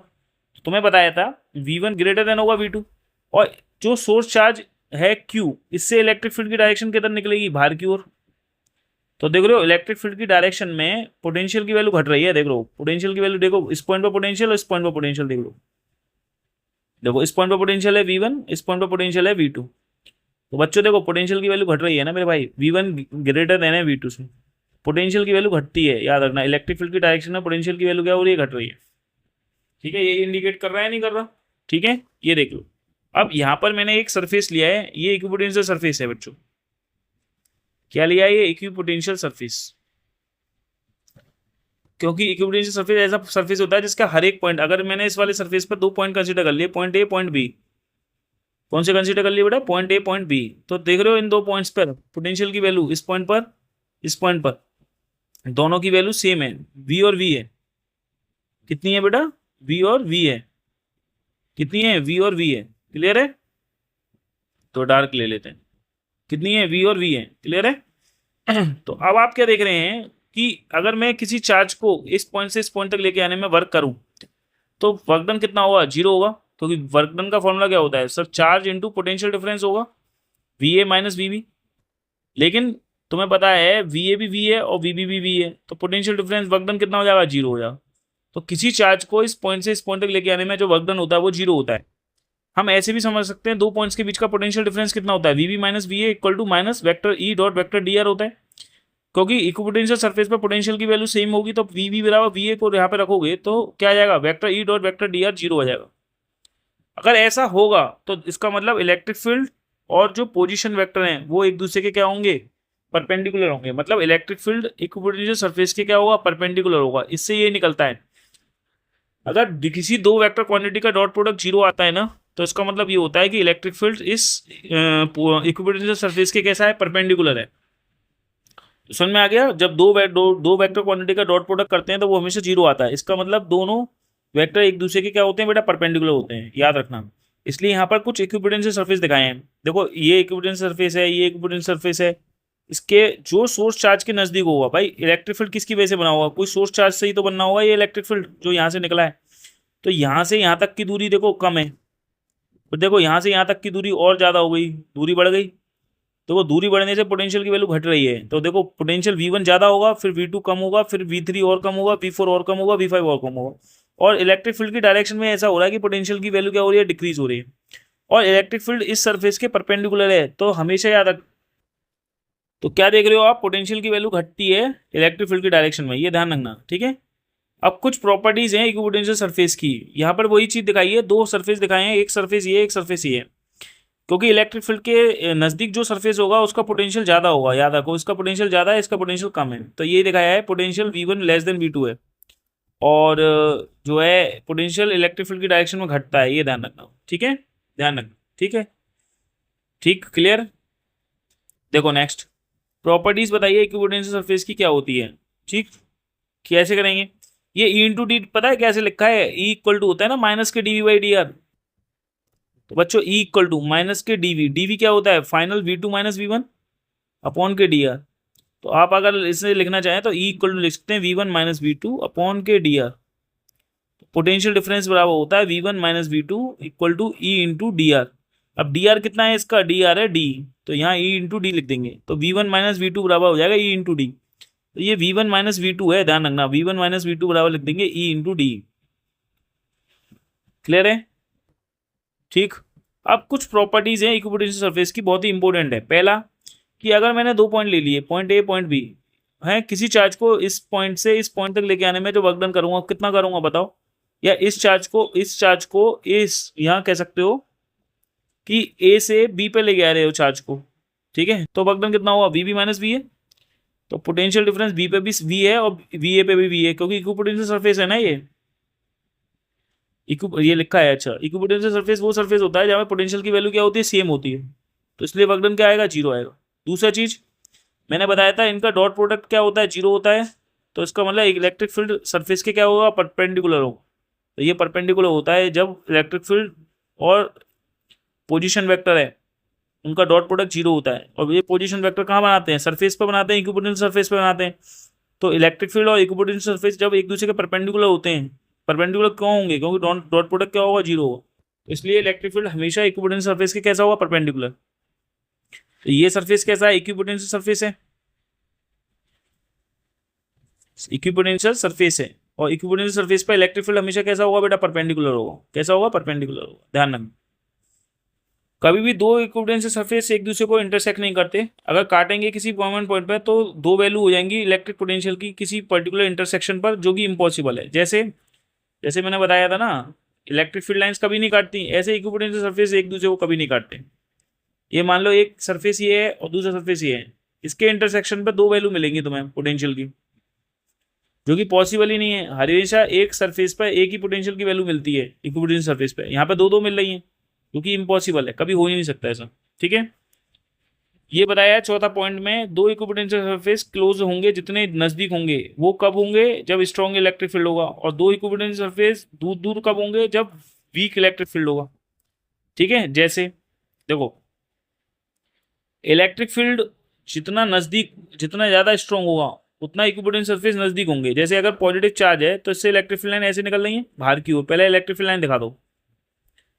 अब इसके इक्विपोटेंशियल सरफेस दिखाओगे तो जो है, क्योंकि इलेक्ट्रिक फील्ड लाइंस जो होती हैं, जाहिर सी बात है कि इलेक्ट्रिक फील्ड सबसे ज्यादा स्ट्रॉन्ग किधर होगा?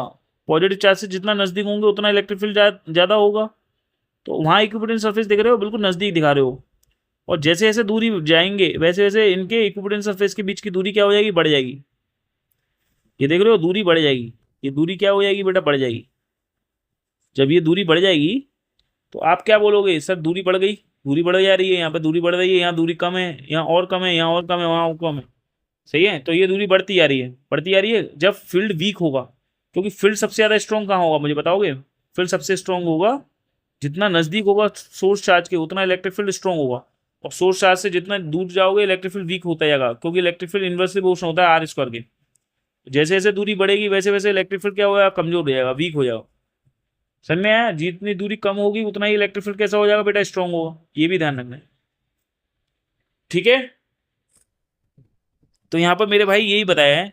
पांचवा पॉइंट देख लो कि स्पेसिंग, दो इक्विपोटेंशियल सरफेस के बीच की स्पेसिंग उतनी कम होगी जहाँ इलेक्ट्रिक फील्ड जितना ज्यादा होगा। इलेक्ट्रिक फील्ड जितना कम होगा वहाँ स्पेसिंग ज्यादा होगी। देख रहे हो यहाँ पर, देख रहे हो स्पेसिंग ज्यादा क्यों है? क्योंकि यहाँ पर इलेक्ट्रिक फील्ड की जो वैल्यू होगी वो कम होगी, और इलेक्ट्रिक फील्ड जहाँ ज्यादा स्ट्रॉन्ग होगा वहाँ स्पेसिंग दो इक्विपोटेंशियल सरफेस की कम होगी। देख रहे हो, दो स्पेसिंग बीच की कम है। क्लियर है? यहाँ से यही चीज निकल के आ रही है। देख रहे हो, यहाँ पर देख लो, यहाँ स्पेसिंग कम है, यहाँ स्पेसिंग कम है, यहाँ स्पेसिंग कम है, यहाँ स्पेसिंग बढ़ गई। देख लो, यहाँ स्पेसिंग और बढ़ गई। तो क्यों? क्योंकि इलेक्ट्रिक फील्ड जैसे जैसे सोर्स चार्ज से दूर जाओगे तो वैसे वैसे इलेक्ट्रिक फील्ड घटता है ना, इन्वर्सली प्रोपोर्शनल होता है आर स्क्वायर के। जैसे जैसे दूरी बढ़ेगी, जैसे जैसे आर बढ़ेगा वैसे वैसे इलेक्ट्रिक फील्ड घटेगा। जब इलेक्ट्रिक फील्ड घटेगा तो दो इक्विपोटेंशियल सरफेस के बीच की स्पेसिंग क्या हो जाएगी? बढ़ जाएगी। ये भी ध्यान रखना है। ठीक है, यहाँ पर पैटर्न बनाया है इक्विपोटेंशियल सरफेस का, ये आया है कई बार क्वेश्चन पैटर्न बनाने के लिए। ठीक है, तो इसको ध्यान से देखना कि जो सोर्स चार्ज है, मैंने बताया इलेक्ट्रिक फील्ड जहाँ स्ट्रॉन्ग होगा वहाँ इक्विपोटेंशियल सरफेस कैसे बनाओगे आप? क्लोज दिखाओगे, क्लोज नजदीक नजदीक दिखाएं, ये नजदीक नजदीक दिखाए ना, फिर दूरी बढ़ाते आ रहे हैं, दूरी बढ़ाते आ रहे हैं। ये पॉजिटिव चार्ज का पैटर्न बनाया है किसका? इक्विपोटेंशियल सरफेस का। कभी भी पैटर्न बनाना है तो सबसे पहले तुम्हारा काम क्या है? इलेक्ट्रिक फील्ड लाइन शो कर दो पहले तो, और इक्विपोटेंशियल सरफेस उसके इलेक्ट्रिक फील्ड के हमेशा परपेंडिकुलर दिखाओगे। देखो ये परपेंडिकुलर है, 90 डिग्री पे है, ये सब 90 डिग्री पे है, ये सब 90 डिग्री पे है, ये सब 90 डिग्री पे है। इलेक्ट्रिक फील्ड हमेशा इक्विपोटेंशियल सरफेस के 90 डिग्री पे होता है, ध्यान रखना। ठीक है, क्यों होता है? क्योंकि इक्विपोटेंशियल सरफेस के हर एक पॉइंट पर पोटेंशियल की वैल्यू सीधे जीरो होती है। तो वहां पे क्या होगा, जब पोटेंशियल की वैल्यू जो है सेम होगी, हर एक पॉइंट पर पोटेंशियल की वैल्यू सेम होगी, तो वर्क डन जीरो होगा। वर्क डन जीरो होगा तो बस इनका डॉट प्रोडक्ट क्या होगा, हमेशा जीरो होगा। डॉट प्रोडक्ट जीरो होने का मतलब इलेक्ट्रिक फील्ड और इक्विपोटेंशियल सरफेस एक दूसरे के क्या होंगे, परपेंडिकुलर होंगे, तभी तो ऐसा होता है। चलिए नेक्स्ट देखिए, दो लाइक चार्जेस अगर दे रखे हैं तो इक्विपोटेंशियल सरफेस कैसा बनाते हैं, देखो ध्यान से। ये हमारा सोर्स चार्ज है, ये भी सोर्स चार्ज है, लाइक चार्जेस हैं। तो बच्चों लाइक चार्जेस के लिए पहले तो आप कुछ मत करो, कोई भी लाइक चार्ज दे रखा हो उसकी इलेक्ट्रिक फील्ड लाइन शो करो। इससे इलेक्ट्रिक फील्ड लाइन इधर जाएंगी, रिपेल कर जाएंगी, लाइक चार्जेस हैं इसलिए तो वो रिपेल कर गई हैं, ये बाहर गई हैं, ये बाहर गई हैं, ये बाहर गई हैं, ये बाहर गई हैं, ये बाहर गई हैं। सही है। अब जो इलेक्ट्रिक फील्ड स्ट्रॉन्ग हुआ, बीच में तो नल पॉइंट मिलेगा, मतलब बीच में तो ऐसा है कि इलेक्ट्रिक फील्ड लाइन रिपेल कर रही है, जाहिर सी बात है रिपल्शन की वजह से इलेक्ट्रिक फील्ड वीक होगा, यहाँ इलेक्ट्रिक फील्ड स्ट्रॉन्ग होगा। तो जहाँ वीक है वहाँ दूर दूर दिखाओ, तो देखो वीक है तो दूर दूर दिखाया है, जितना इधर साइड दिखाओगे स्ट्रॉन्ग और इधर साइड दिखाओगे स्ट्रॉन्ग, जिधर इलेक्ट्रिक फील्ड है वहाँ तो स्पेसिंग कम दिखाओगे और इधर स्पेसिंग बढ़ा दोगे। देखो ये स्पेसिंग बढ़ गई और अभी भी देख लो इनकी स्पेसिंग कम है, ऐसे देखो यहाँ पे स्पेसिंग कम है और देखो उधर स्पेसिंग बढ़ गई, देखो बाहर की ओर बढ़ रही है, इधर साइड जो है राइट साइड में स्पेसिंग बढ़ रही है और इधर साइड में स्पेसिंग कम हो रही है। देखो इधर साइड स्पेसिंग कम है, इधर साइड स्पेसिंग ज़्यादा है, ऐसे इसमें स्पेसिंग इधर कम है, स्पेसिंग ज़्यादा है इधर। ठीक है, तो ये पैटर्न बनाते हैं दो लाइक चार्जेस का इस प्रकार से। ऐसे ही हम डाइपोल के लिए देख लो, किसी डाइपोल, डाइपोल क्या होता है तुम्हें पता ही है सर, एक चार्ज नेगेटिव होता है तो एक चार्ज पॉजिटिव होता है, इधर पॉजिटिव ले लिया है, इधर इन्होंने नेगेटिव ले लिया है। ठीक है, तो पॉजिटिव चार्ज से इलेक्ट्रिक फील्ड लाइन नेगेटिव की ओर जाती हैं, देखो ऐसे जाएंगी, बोलो ऐसे ही जाएंगी, और पॉजिटिव से इधर बाहर जाएंगी। ठीक है भाई, इधर आएगी इलेक्ट्रिक फील्ड नेगेटिव चार्ज की ओर आती है। तो अब तुम देख रहे हो यहाँ बीच में इलेक्ट्रिक फील्ड स्ट्रॉन्ग हुआ, बाहर की ओर इलेक्ट्रिक फील्ड वीकर होगा, तो देख रहे हो इधर साइड स्पेसिंग बढ़ गई, देखो इधर साइड स्पेसिंग बढ़ रही है, स्पेसिंग बढ़ती जा रही है धीरे धीरे, और बीच में स्पेसिंग क्या हो रही है, स्पेसिंग कम हो रही है। तो ये इक्विपोटेंशियल सरफेस का पैटर्न बनाया है, यहाँ स्पेसिंग कम दिखाएंगे,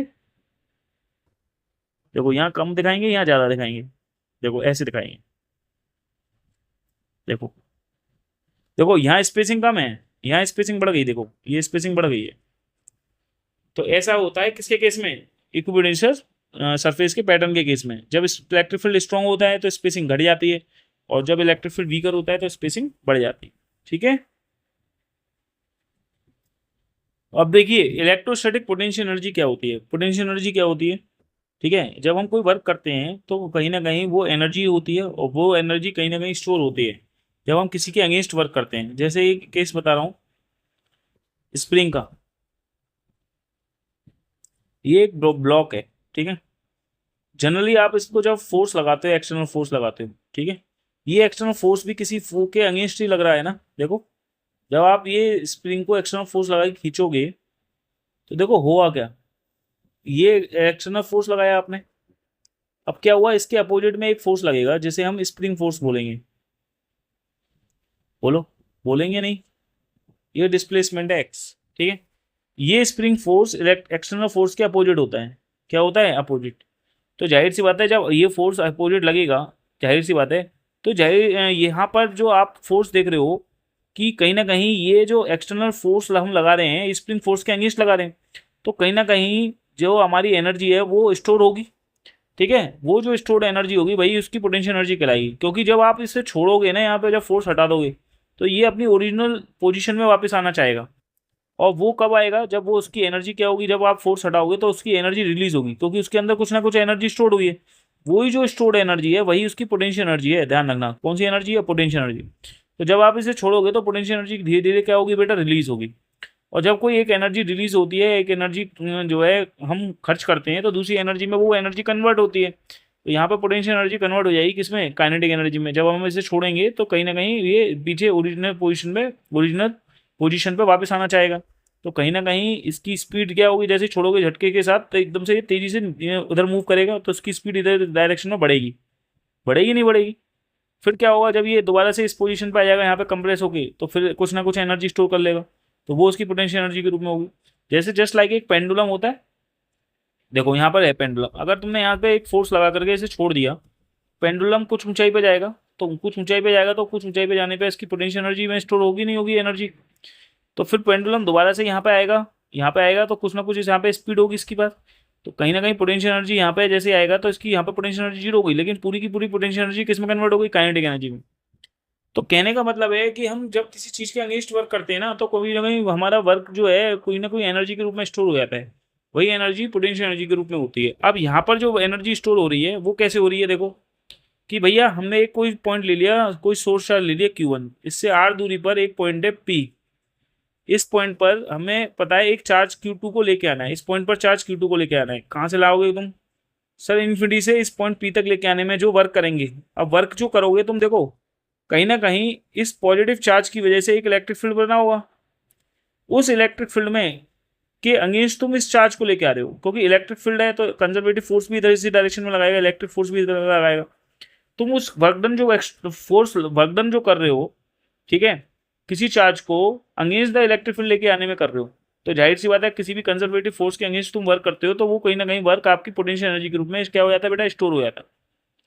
ठीक है, तो तुम जब इस चार्ज Q2 को जब इधर लेके आओगे तो जाहिर सी बात है कि इलेक्ट्रिक फील्ड के अगेंस्ट वर्क करना पड़ेगा, और जब भी हम किसी के अगेंस्ट वर्क करते हैं तो हमारा कुछ ना कुछ एनर्जी स्टोर होती है, वही स्टोर्ड एनर्जी क्या होगी, इन दो चार्जेस के बीच की पोटेंशियल एनर्जी के रूप में स्टोर हो जाएगी। वो पोटेंशियल एनर्जी कितनी होगी, दो पॉइंट चार्जेस के बीच की, वो होती है 1/4 Q1 Q2 अपॉन R होती है। ठीक है, कितनी होती है, R होती है। लेकिन सर इसे प्रूफ कैसे करेंगे, तो बेटा इसका डेरिवेशन देख लो। ठीक है, पहले लैंग्वेज क्या बोलोगे कि इलेक्ट्रिक पोटेंशियल एनर्जी होती क्या है, कि किसी भी सिस्टम की किसी सिस्टम की पोटेंशियल एनर्जी, ये एक सिस्टम हो गया भाई, दो पॉइंट चार्जेस हैं Q1 और Q2, इनके बीच की दूरी R है, तो ये एक सिस्टम कहलाएगा। लेकिन ये सिस्टम क्या है, 2 पॉइंट चार्ज का सिस्टम है। ऐसी 3 पॉइंट चार्जेस के लिए लिखेंगे, देखो बेटा अगर मैं यहाँ पर 2 पॉइंट चार्जेस के लिए लिखाता हूँ, 2 पॉइंट चार्ज सिस्टम है, ये 2 पॉइंट चार्ज का सिस्टम है, इनके बीच की दूरी R है, तो इसके बीच की पोटेंशियल एनर्जी होती है, याद रखो 1/4 Q1 Q2 upon R।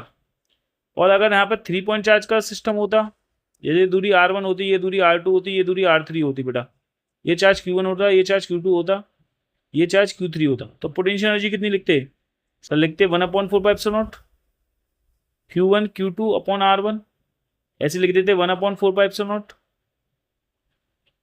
Q2 Q3 upon R2, ऐसे लिख देते प्लस के 1/4। ठीक है, Q1 Q3 अपॉन R2, यही तो लिखते हैं R3। तो ये 3 पॉइंट चार्ज सिस्टम की पोटेंशियल एनर्जी हो गई, ये 2 पॉइंट चार्ज सिस्टम की पोटेंशियल एनर्जी हो गई। तो अब देखो लैंग्वेज कैसी बोलोगे इसके लिए, कि amount of work done by external agent, external force की वजह से जो वर्क डन करेंगे किसी चार्ज को लेके आने में, कहाँ से, इन्फिनिटी से किसी पर्टिकुलर पोजीशन पर लेके आने में। तो भैया देखो इस चार्ज को कहाँ से लेके आ रहे हो, पर्टिकुलर पोजीशन पर लेके आ रहे हो, पॉइंट P तक उठा के, कहाँ से, इन्फिनिटी से इस पॉइंट तक लेके आने में जो हमने एनर्जी स्टोर करी, वही एनर्जी क्या होगी, इसकी पोटेंशियल एनर्जी के रूप में स्टोर होगी। सही है, ठीक। देखो बेटा सॉल्यूशन, इसका डेरिवेशन कैसे करेंगे, सर डेरिवेशन वैसे ही करना है। देखो एक चार्ज लिया मैंने Q1 यहाँ पर, ठीक है, इससे R दूरी पर एक पॉइंट है P, इस पॉइंट पर क्या निकालना है मुझे, पॉइंट P पर एक चार्ज को रखना है तुम्हें, लेकिन इस चार्ज को कहाँ से कहाँ रखना है, Q2 चार्ज को इन्फिनिटी से इस पॉइंट P तक लेके आने में जो वर्क करना पड़ेगा वही वर्क पोटेंशियल एनर्जी के रूप में स्टोर होगा। लेकिन ये चार्ज Q2 को इन P तक लेके आने में जो वर्क करना पड़ेगा वो टोटल वर्क डन होगा। लेकिन मैंने बताया था जो टोटल वर्क होता है उसे निकालने के लिए पहले क्या करते हैं, 2 पॉइंट कंसिडर कर लेते हैं। मान लो 2 पॉइंट कंसिडर कर लिए इनने, पॉइंट A पॉइंट B। सही है, तो किसी चार्ज Q2 को पहले इन्फिनिटी पे ना रख के इस पॉइंट पर रखते हैं, और ये पॉइंट यहाँ से कितनी दूरी पर है, वही x दूरी पर है। ठीक है, अब जाहिर सी बात है जैसे ही किसी चार्ज Q2 को यहाँ पे रख दिया तो इस पर एक इलेक्ट्रिक फोर्स लगेगा, और तुम्हें इस चार्ज को स्लोली मूव करना होता है, तो एक्सटर्नल फोर्स इसके अपोजिट लग गया। सही है, तो पहले इन 2 पॉइंट्स के बीच का स्मॉल वर्क डन कितना होगा बच्चों, फोर्स इंटू डिस्प्लेसमेंट होता है। ठीक है, ये एक्सटर्नल फोर्स के अपोजिट तो इलेक्ट्रिक फोर्स है, तो -F इलेक्ट्रिक हो जाएगा इंटू dx, बिल्कुल वैसे ही है भाई, एक्सटर्नल फोर्स के अपोजिट ही तो फोर्स लग रहा है, एक्सटर्नल फोर्स इधर है और इलेक्ट्रिक फोर्स इसके अपोजिट है, तो इसलिए माइनस लगा दिया है, यहाँ पे माइनस लगा दिया है। ठीक है, इंटू dx, तो कूलाम्स लॉ के अकॉर्डिंग ये फोर्स कितना होगा, 1/4 Q1 Q2 अपॉन x² होगा। देखो यार भाई, ये चार्ज Q2 है, ये चार्ज Q1 है, और इनके बीच की दूरी कितनी है, x है, तो इनके बीच में लगने वाला इलेक्ट्रिक फोर्स कितना होगा, वही होगा sir 1/4 Q1 Q2 upon x² into dx। ये वैल्यू उठा करके यहाँ पर रख दी इलेक्ट्रिक फोर्स की, तो बच्चों कितना आ गया, ये हो गया ये स्मॉल वर्क डन आ गया। अब टोटल वर्क डन निकालना है, कहाँ से कहाँ तक ले जाना है चार्ज को, इन्फिनिटी से पॉइंट पी तक। पॉइंट पी तक की दूरी कितनी है बेटा, आर है। देखो किसी इस Q2 को जब इन्फिनिटी पे खींच के ले जाओगी तो x बढ़ के कितना हो जाएगा, इन्फिनिटी, और इसको इन्फिनिटी से p तक लाओगी तो x घटते घटते क्या हो जाएगा, r के बराबर हो जाएगा। तो लिमिट x कहाँ से कहाँ तक लग जाएगी, इन्फिनिटी से r तक लग जाएगी। सही है, ये हो जाएगा x⁻² अब इसमें क्या करेंगे हम, इंटीग्रेशन कर देंगे x⁻1/-1 इन्फिनिटी से r, सॉल्व करेंगे 1/4π माइनस माइनस प्लस हो गया 1/x, इन्फिनिटी से r लगा देंगे limit, upper limit minus lower limit लगा देंगे, सॉल्व कर लेंगे, ये एक्सटर्नल वर्क डन आ जाएगा। यही अमाउंट ऑफ वर्क डन जो होगा अगेंस्ट द इलेक्ट्रिक फील्ड कहीं ना कहीं स्टोर हो जाएगा पोटेंशियल एनर्जी के रूप में। ठीक है, एक तो ये चीज याद रखना, हमेशा एक्सटर्नल फोर्स की वैल्यू होती है डेल्टा यू। क्या होती है बेटा, डेल्टा यू। डेल्टा यू क्या होती है, U final minus U initial. तो बच्चों यू फाइनल क्या है, फाइनल पोटेंशियल एनर्जी क्या है, मान लो यू इनिशियल पोटेंशियल एनर्जी कहाँ से लेके आ रहे हो, सिस्टम को कहाँ से लेके आ रहे हो, इन्फिनिटी से कहाँ तक लेके आए थे, पॉइंट पी तक लेके आए थे, है ना।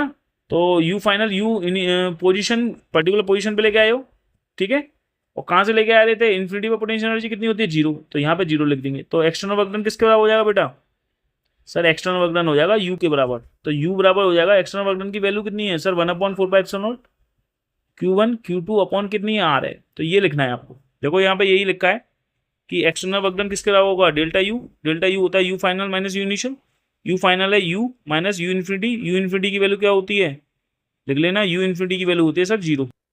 यहाँ 0 लगा दिया तो ये वर्क डन इक्वल टू हो गया यू के बराबर। और यू एक्सटर्नल वर्क डन की वैल्यू कितनी निकाली थी, 1/4πε0 Q1 Q2 अपॉन आर निकाली। तो पोटेंशियल एनर्जी के फॉर्मूला होते हैं 1/4πε0 Q1 Q2 अपॉन आर। ठीक है, तो 2.4 सिस्टम की पोटेंशियल एनर्जी होगी ये, 3.4 सिस्टम की होगी Q1 Q2 upon R1, Q2 Q3 upon R2, Q1 Q3 upon R3। देखो ये आ गया। अगर 4.4 इसकी निकालनी है तो देखो एक तो इसकी निकालेंगे, इसके बीच की, एक इसके बीच की, एक इसके बीच की, एक इसके बीच की, एक इसके बीच की, एक इसके बीच की। ठीक है, कितनी हो गई, 1 2 3 4 5 6 पोटेंशियल एनर्जी निकलेंगी। देखो एक तो हो गई Q1 Q2 अपॉन R1, एक हो गई Q2 Q3 अपॉन R2, 1/4πε0 का तो मल्टीप्लाई कर ही देंगे। ठीक है, एक हो गई Q3 upon Q4 upon R3, एक हो गई Q1 और Q4 अपॉन R4, एक हो गई Q1 Q3 अपॉन, ये हो गई Q1 Q3 अपॉन R5, एक हो गई Q2 Q4 अपॉन R6, ये हो गई। क्लियर है, ये 4.4 सिस्टम की पोटेंशियल एनर्जी हमने लिख दी है। ठीक है बेटा, ठीक। अब एनोदर मेथड क्या है, ये बड़ा इंपॉर्टेंट मेथड है। देखो देखो सुनो, ये बताया गया है कि कोई चार्ज है, देखो ये चीज जो बनाई है, another method to finding its potential energy of 2 point charges. इसकी जो मैंने अभी 2 पॉइंट चार्जेस हैं, पहले मैंने कहाँ से कहाँ पे रखे थे इन 2 पॉइंट चार्जेस को, मैंने इन्फिनिटी पे रखा था बेटा। सही है, तो इन्फिनिटी पे तो आपको पता है वर्क डन कुछ नहीं होता, 0 होता है, कोई प्रॉब्लम नहीं है। अब इस चार्ज Q1 को पहले मैं लेके आ रहा हूँ किसी पर्टिकुलर पॉइंट पर, किसी पर्टिकुलर पॉइंट ए पर लेके आया इस चार्ज Q1 को। तो बच्चों इससे पहले कोई पोटेंशियल तो था नहीं, इससे पहले कोई मतलब इलेक्ट्रिक फील्ड तो था नहीं किसी का, जिसकी वजह से ये चार्ज यहाँ पर लेके आए, इन्फ्लुएंस हुआ होगा। तो इसका पॉइंट का पोटेंशियल क्या रहा होगा, 0।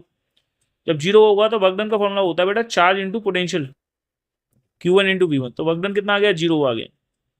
ठीक है, अब जब इस चार्ज Q2 को, भाई Q2 को उठा करके लाएंगे, सही है, इस पॉइंट बी पर, तो कितनी दूरी पर रखेंगे, यहाँ से r दूरी पर। तो इस पॉइंट पर पोटेंशियल कितना होगा बेटा, इस पॉइंट बी पर पोटेंशियल कितना हुआ Q1 की वजह से, बोलो बताओ कितना हुआ सर, 1/4πε0 कितना हुआ, Q1 अपॉन R हो जाएगा। क्लियर है, यही तो वर्क डन का फॉर्मूला क्या होगा, जो हम बी पर निकाल लें, पॉइंट बी पर वर्क डन निकालेंगे, वो कितना हुआ सर, वो हो जाएगा, कितना हो जाएगा, Q2 इंटू V2। ये V2 मान लो, चलो बी पर वो पोटेंशियल है, ये वर्क डन पोटेंशियल है किसी पॉइंट 2 पर, किसकी वजह से, इस चार्ज Q1 की वजह से, कितना होगा 1/4πε0 Q1 अपॉन R हो जाएगा। चलो Q2 इंटू V2 की वैल्यू कितनी हो जाएगी बच्चों, 1/4πε0 क्या हो जाएगी, Q1 अपॉन R हो जाएगी। क्लियर है, यही तो वर्क डन आया। तो बेटा टोटल वर्क डन कितना हुआ, टोटल वर्क डन हो जाएगा W1 प्लस W2। और यही वर्क डन किसके अलावा होता है, पोटेंशियल एनर्जी के रूप में स्टोर होता है। ये हो गया 0 प्लस 1/4πε0 Q1 अपॉन R हो गया, Q1 Q2 अपॉन R हो गया। तो यही पोटेंशियल एनर्जी तो निकल गई आपकी 1/4πε0 Q1 Q2 अपॉन R। बोलो क्लियर है यहाँ तक, एक फॉर्मूला आपको ये याद रखना है, ठीक है, ये फॉर्मूला आपको याद रखना है, ठीक है। इसी प्रकार से आप 2 पॉइंट चार्जेस के लिए भी 3 पॉइंट चार्जेस के लिए भी निकाल सकते हो। 3 पॉइंट चार्जेस के बिल्कुल सिमिलर मेथड है। पहले देखो इस चार्ज Q1 को उठा के लेके आए, यहाँ पर रखा, इसका पोटेंशियल कितना होगा, इस पॉइंट पर 0 होगा, क्योंकि इससे पहले कोई इलेक्ट्रिक फील्ड बना नहीं होगा जो इस पर पोटेंशियल अप्लाई करें, तो इसलिए वर्क डन 0 हो गया, तो इस पर इलेक्ट्रिक फील्ड है ही नहीं, ठीक है। क्यों लिखा है ना, initially there is no charge, कोई चार्ज ही नहीं है शुरुआत में जिसका कोई इलेक्ट्रिक फील्ड होगा। जब इलेक्ट्रिक फील्ड ही नहीं है तो पोटेंशियल ही 0 होगा, पोटेंशियल 0 होगा तो वर्क डन 0 होगा।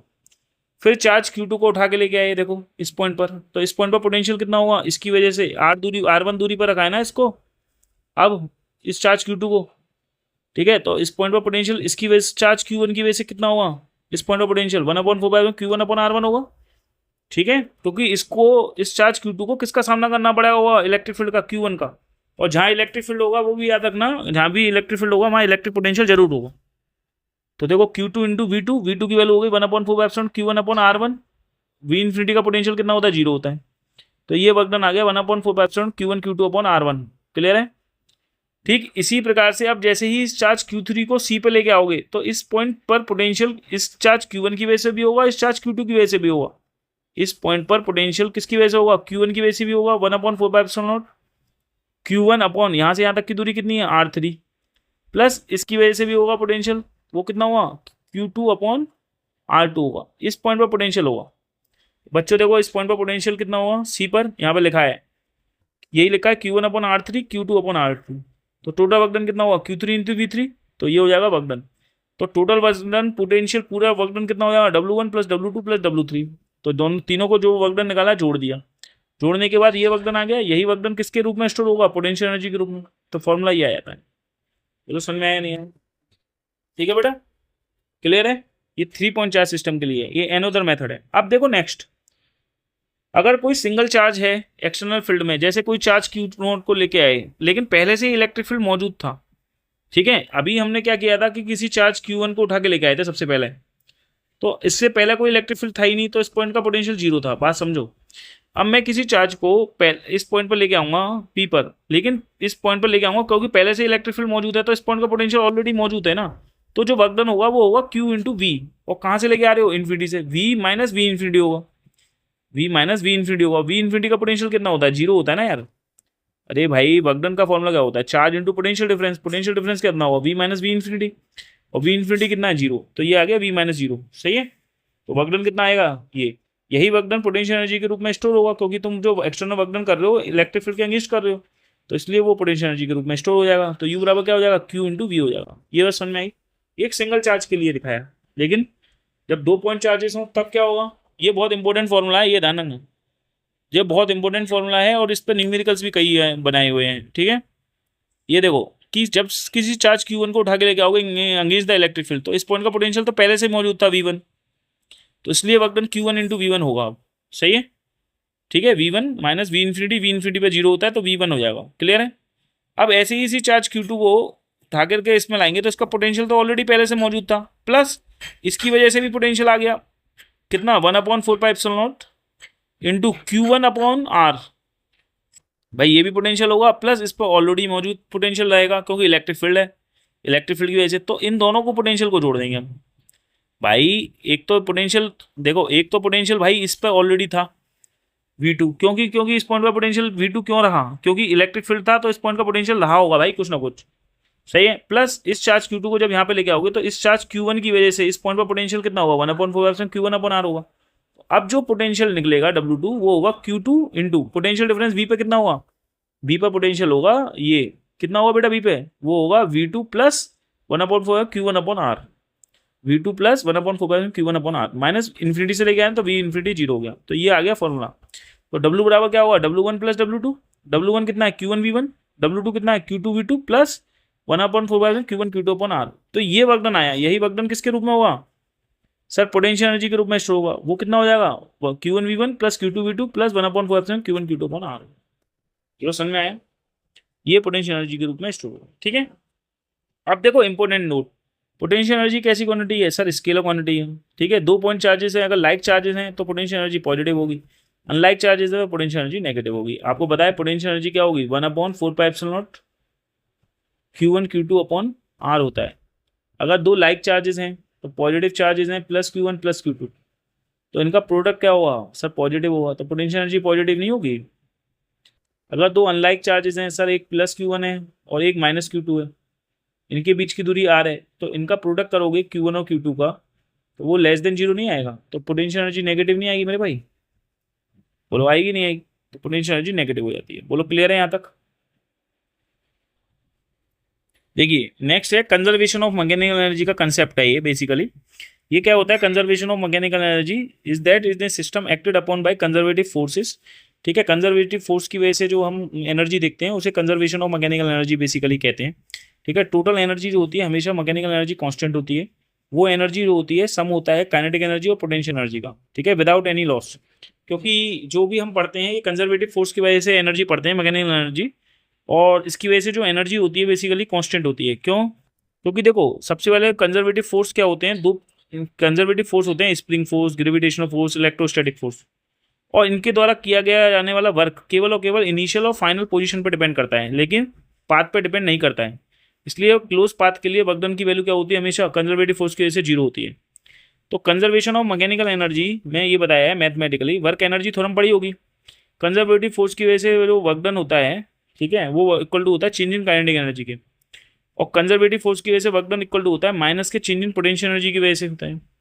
ठीक है, अगर मैं दोनों को इक्वेट कर दूं तो चेंज इन काइनेटिक एनर्जी और change in potential energy negative हो गई एक दूसरे के, तो K final minus K initial होगा, change in kinetic energy final minus initial, ऐसी potential energy change in potential energy final minus initial. देख रहे हो, ये इधर लेके जाएंगे तो kinetic energy initial, potential energy initial equal to हो गया ये, तो टोटल एनर्जी क्या होगी, कांस्टेंट होगी। तो ये वर्क डन जो होता है कंजर्वेटिव फोर्स की वजह से होता है, याद रखना, चेंज इन काइनेटिक एनर्जी के बराबर, और कंजर्वेटिव फोर्स की वजह से होता है माइनस के डेल्टा यू के बराबर। तो टोटल एनर्जी जो होती है conservation energy, kinetic energy plus potential energy होती है हमेशा कांस्टेंट। ये कंसेप्ट है जो फॉर्मूले में यूज होता है, ध्यान रखना, इसलिए यहाँ पे लिखा है। ठीक है, नेक्स्ट देखो, अब नेक्स्ट देखो, ये है पोटेंशियल एनर्जी किसी डाइपोल की यूनिफॉर्म इलेक्ट्रिक फील्ड में। बड़ा ही इंपॉर्टेंट कंसेप्ट है, ठीक है, इसको समझते हैं। देखिए बेटा, पोटेंशियल एनर्जी देखते हैं ऑफ डाइपोल की यूनिफॉर्म इलेक्ट्रिक फील्ड में। ठीक है, बड़ा ही इंपॉर्टेंट है ये, और जैसे मैं बताऊं उसी तरीके से समझना, वरना कंफ्यूजन होगा आपको। ठीक है, देखिए ये डाइपोल्स होता है, ठीक, ये नेगेटिव चार्ज होता है, ये पॉजिटिव चार्ज होता है। ठीक है, इनके बीच की डाइपोल लेंथ कितनी थी, 12 थी। ठीक, इस पूरे डाइपोल को एक यूनिफॉर्म इलेक्ट्रिक फील्ड में मैंने रख दिया, इस तरीके से रख दिया है, क्लियर है, किसी एंगल थीटा पर है ये। ठीक है, किसी एंगल थीटा पर रखा हुआ है, क्लियर है, इलेक्ट्रिक फील्ड से ये इस पॉइंट के अबाउट घूमेगा डाइपोल, क्योंकि ये इलेक्ट्रिक फील्ड है। ठीक है, इस पर पॉजिटिव चार्ज पर जो फोर्स लगता है वो इलेक्ट्रिक फील्ड की डायरेक्शन के अलग लगता है, वो लगता है क्यूई, और बेटा नेगेटिव चार्ज पर जो फोर्स लगता है वो इलेक्ट्रिक फील्ड की डायरेक्शन का अपोजिट लगता है, वो लगता है क्यूई। ठीक है, अब इसके बीच की परपेंडिकुलर डिस्टेंस कितनी है, वो है डी, और डी बराबर क्या होगी, 2l साइन थीटा होगी। कितनी होगी, डी बराबर 2l साइन थीटा होगी। ठीक है, तो बच्चों तुम्हें पता है टॉर्क का फॉर्मूला क्या था सर, टॉर्क का फॉर्मूला था पी साइन थीटा। इसके केस में ये पहले पढ़ चुके हैं हम, दोबारा पढ़ने की आवश्यकता नहीं है। ठीक है, जैसे अब वर्क डन का फॉर्मूला होता है फोर्स इंटू डिस्प्लेसमेंट होता है, ऐसे ही अगर हम वर्क डन निकालना चाहते हैं, कोई ये टॉर्क लग रहा है, ये टॉर्क क्या करेगा, घुमाएगा इसको, ये टॉर्क क्या करेगा, इसको घुमाएगा, बचाओ बताओ, घुमाएगा ना। ठीक है, ये टॉर्क जो है ये अप्लाइड टॉर्क है, ये अप्लाइड टॉर्क है बच्चों, लेकिन मैं वर्क डन निकालना चाहता हूँ किसी एक्सटर्नल टॉर्क की वजह से, एक्सटर्नल टॉर्क की वजह से वर्क डन, तो मैं क्या करूंगा, इसको इसके डायरेक्शन के, क्योंकि स्लोली स्लोली मूव करना है, तो इसके लिए इसको क्या कहते हैं, ऐसे ही तो डाइपोल घूमेगा। अरे बोलो, ये डाइपोल ऐसे घूम गया, मान लो यहाँ से कितने एंगल पर, डी थीटा एंगल पर घूम गया ये डाइपोल, माइनस क्यू चार्ज है प्लस क्यू चार्ज है। तुमने एक्सटर्नल टॉर्क के मतलब नेट फोर्स जीरो करना है इक्विलिब्रियम में, तभी तो जो है एंगुलर एक्सेलरेशन कह सकते हो, जो एंगुलर वेलोसिटी होगी तभी तो कांस्टेंट होगी।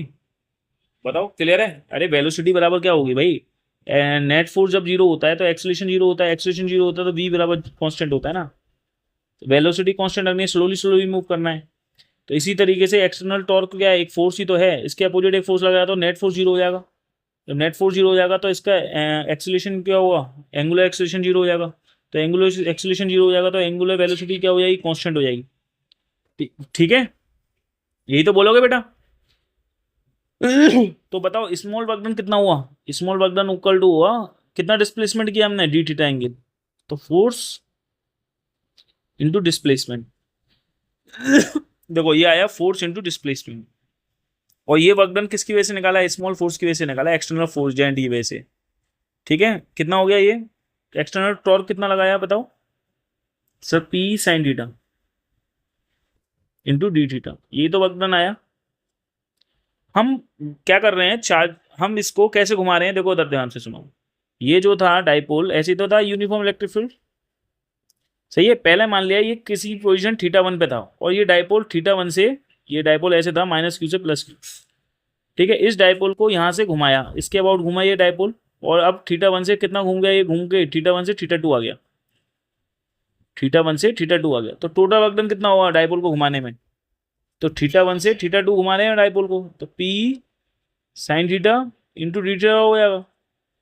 क्लियर है? देखो अब इसमें P कांस्टेंट ले लिया बच्चों, इंटीग्रेशन साइन थीटा का कितना होता है माइनस कॉस थीटा, लिमिट लगा दी θ1 से θ2। क्योंकि डाइपोल को हम एक्सटर्नल वर्क डन की वजह से निकाल लें, ये जो है वर्क डन, तो कितना हो गया माइनस के P into E cos θ1 minus cos θ2। तो कॉस θ1 माइनस कॉस θ2 हो जाएगा, माइनस कॉमन ले लेंगे, माइनस माइनस प्लस हो जाएगा बच्चों, तो ये हो जाएगा कॉस θ1 माइनस कॉस θ2।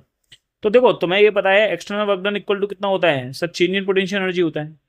तो ये एक्सटर्नल वर्क डन कितना निकाला था sir? P cos θ1 minus P cos θ2 हो गया, equal to change in potential energy क्या होगी? पोटेंशियल एनर्जी में जो चेंज आया हुआ u θ2 माइनस u θ1।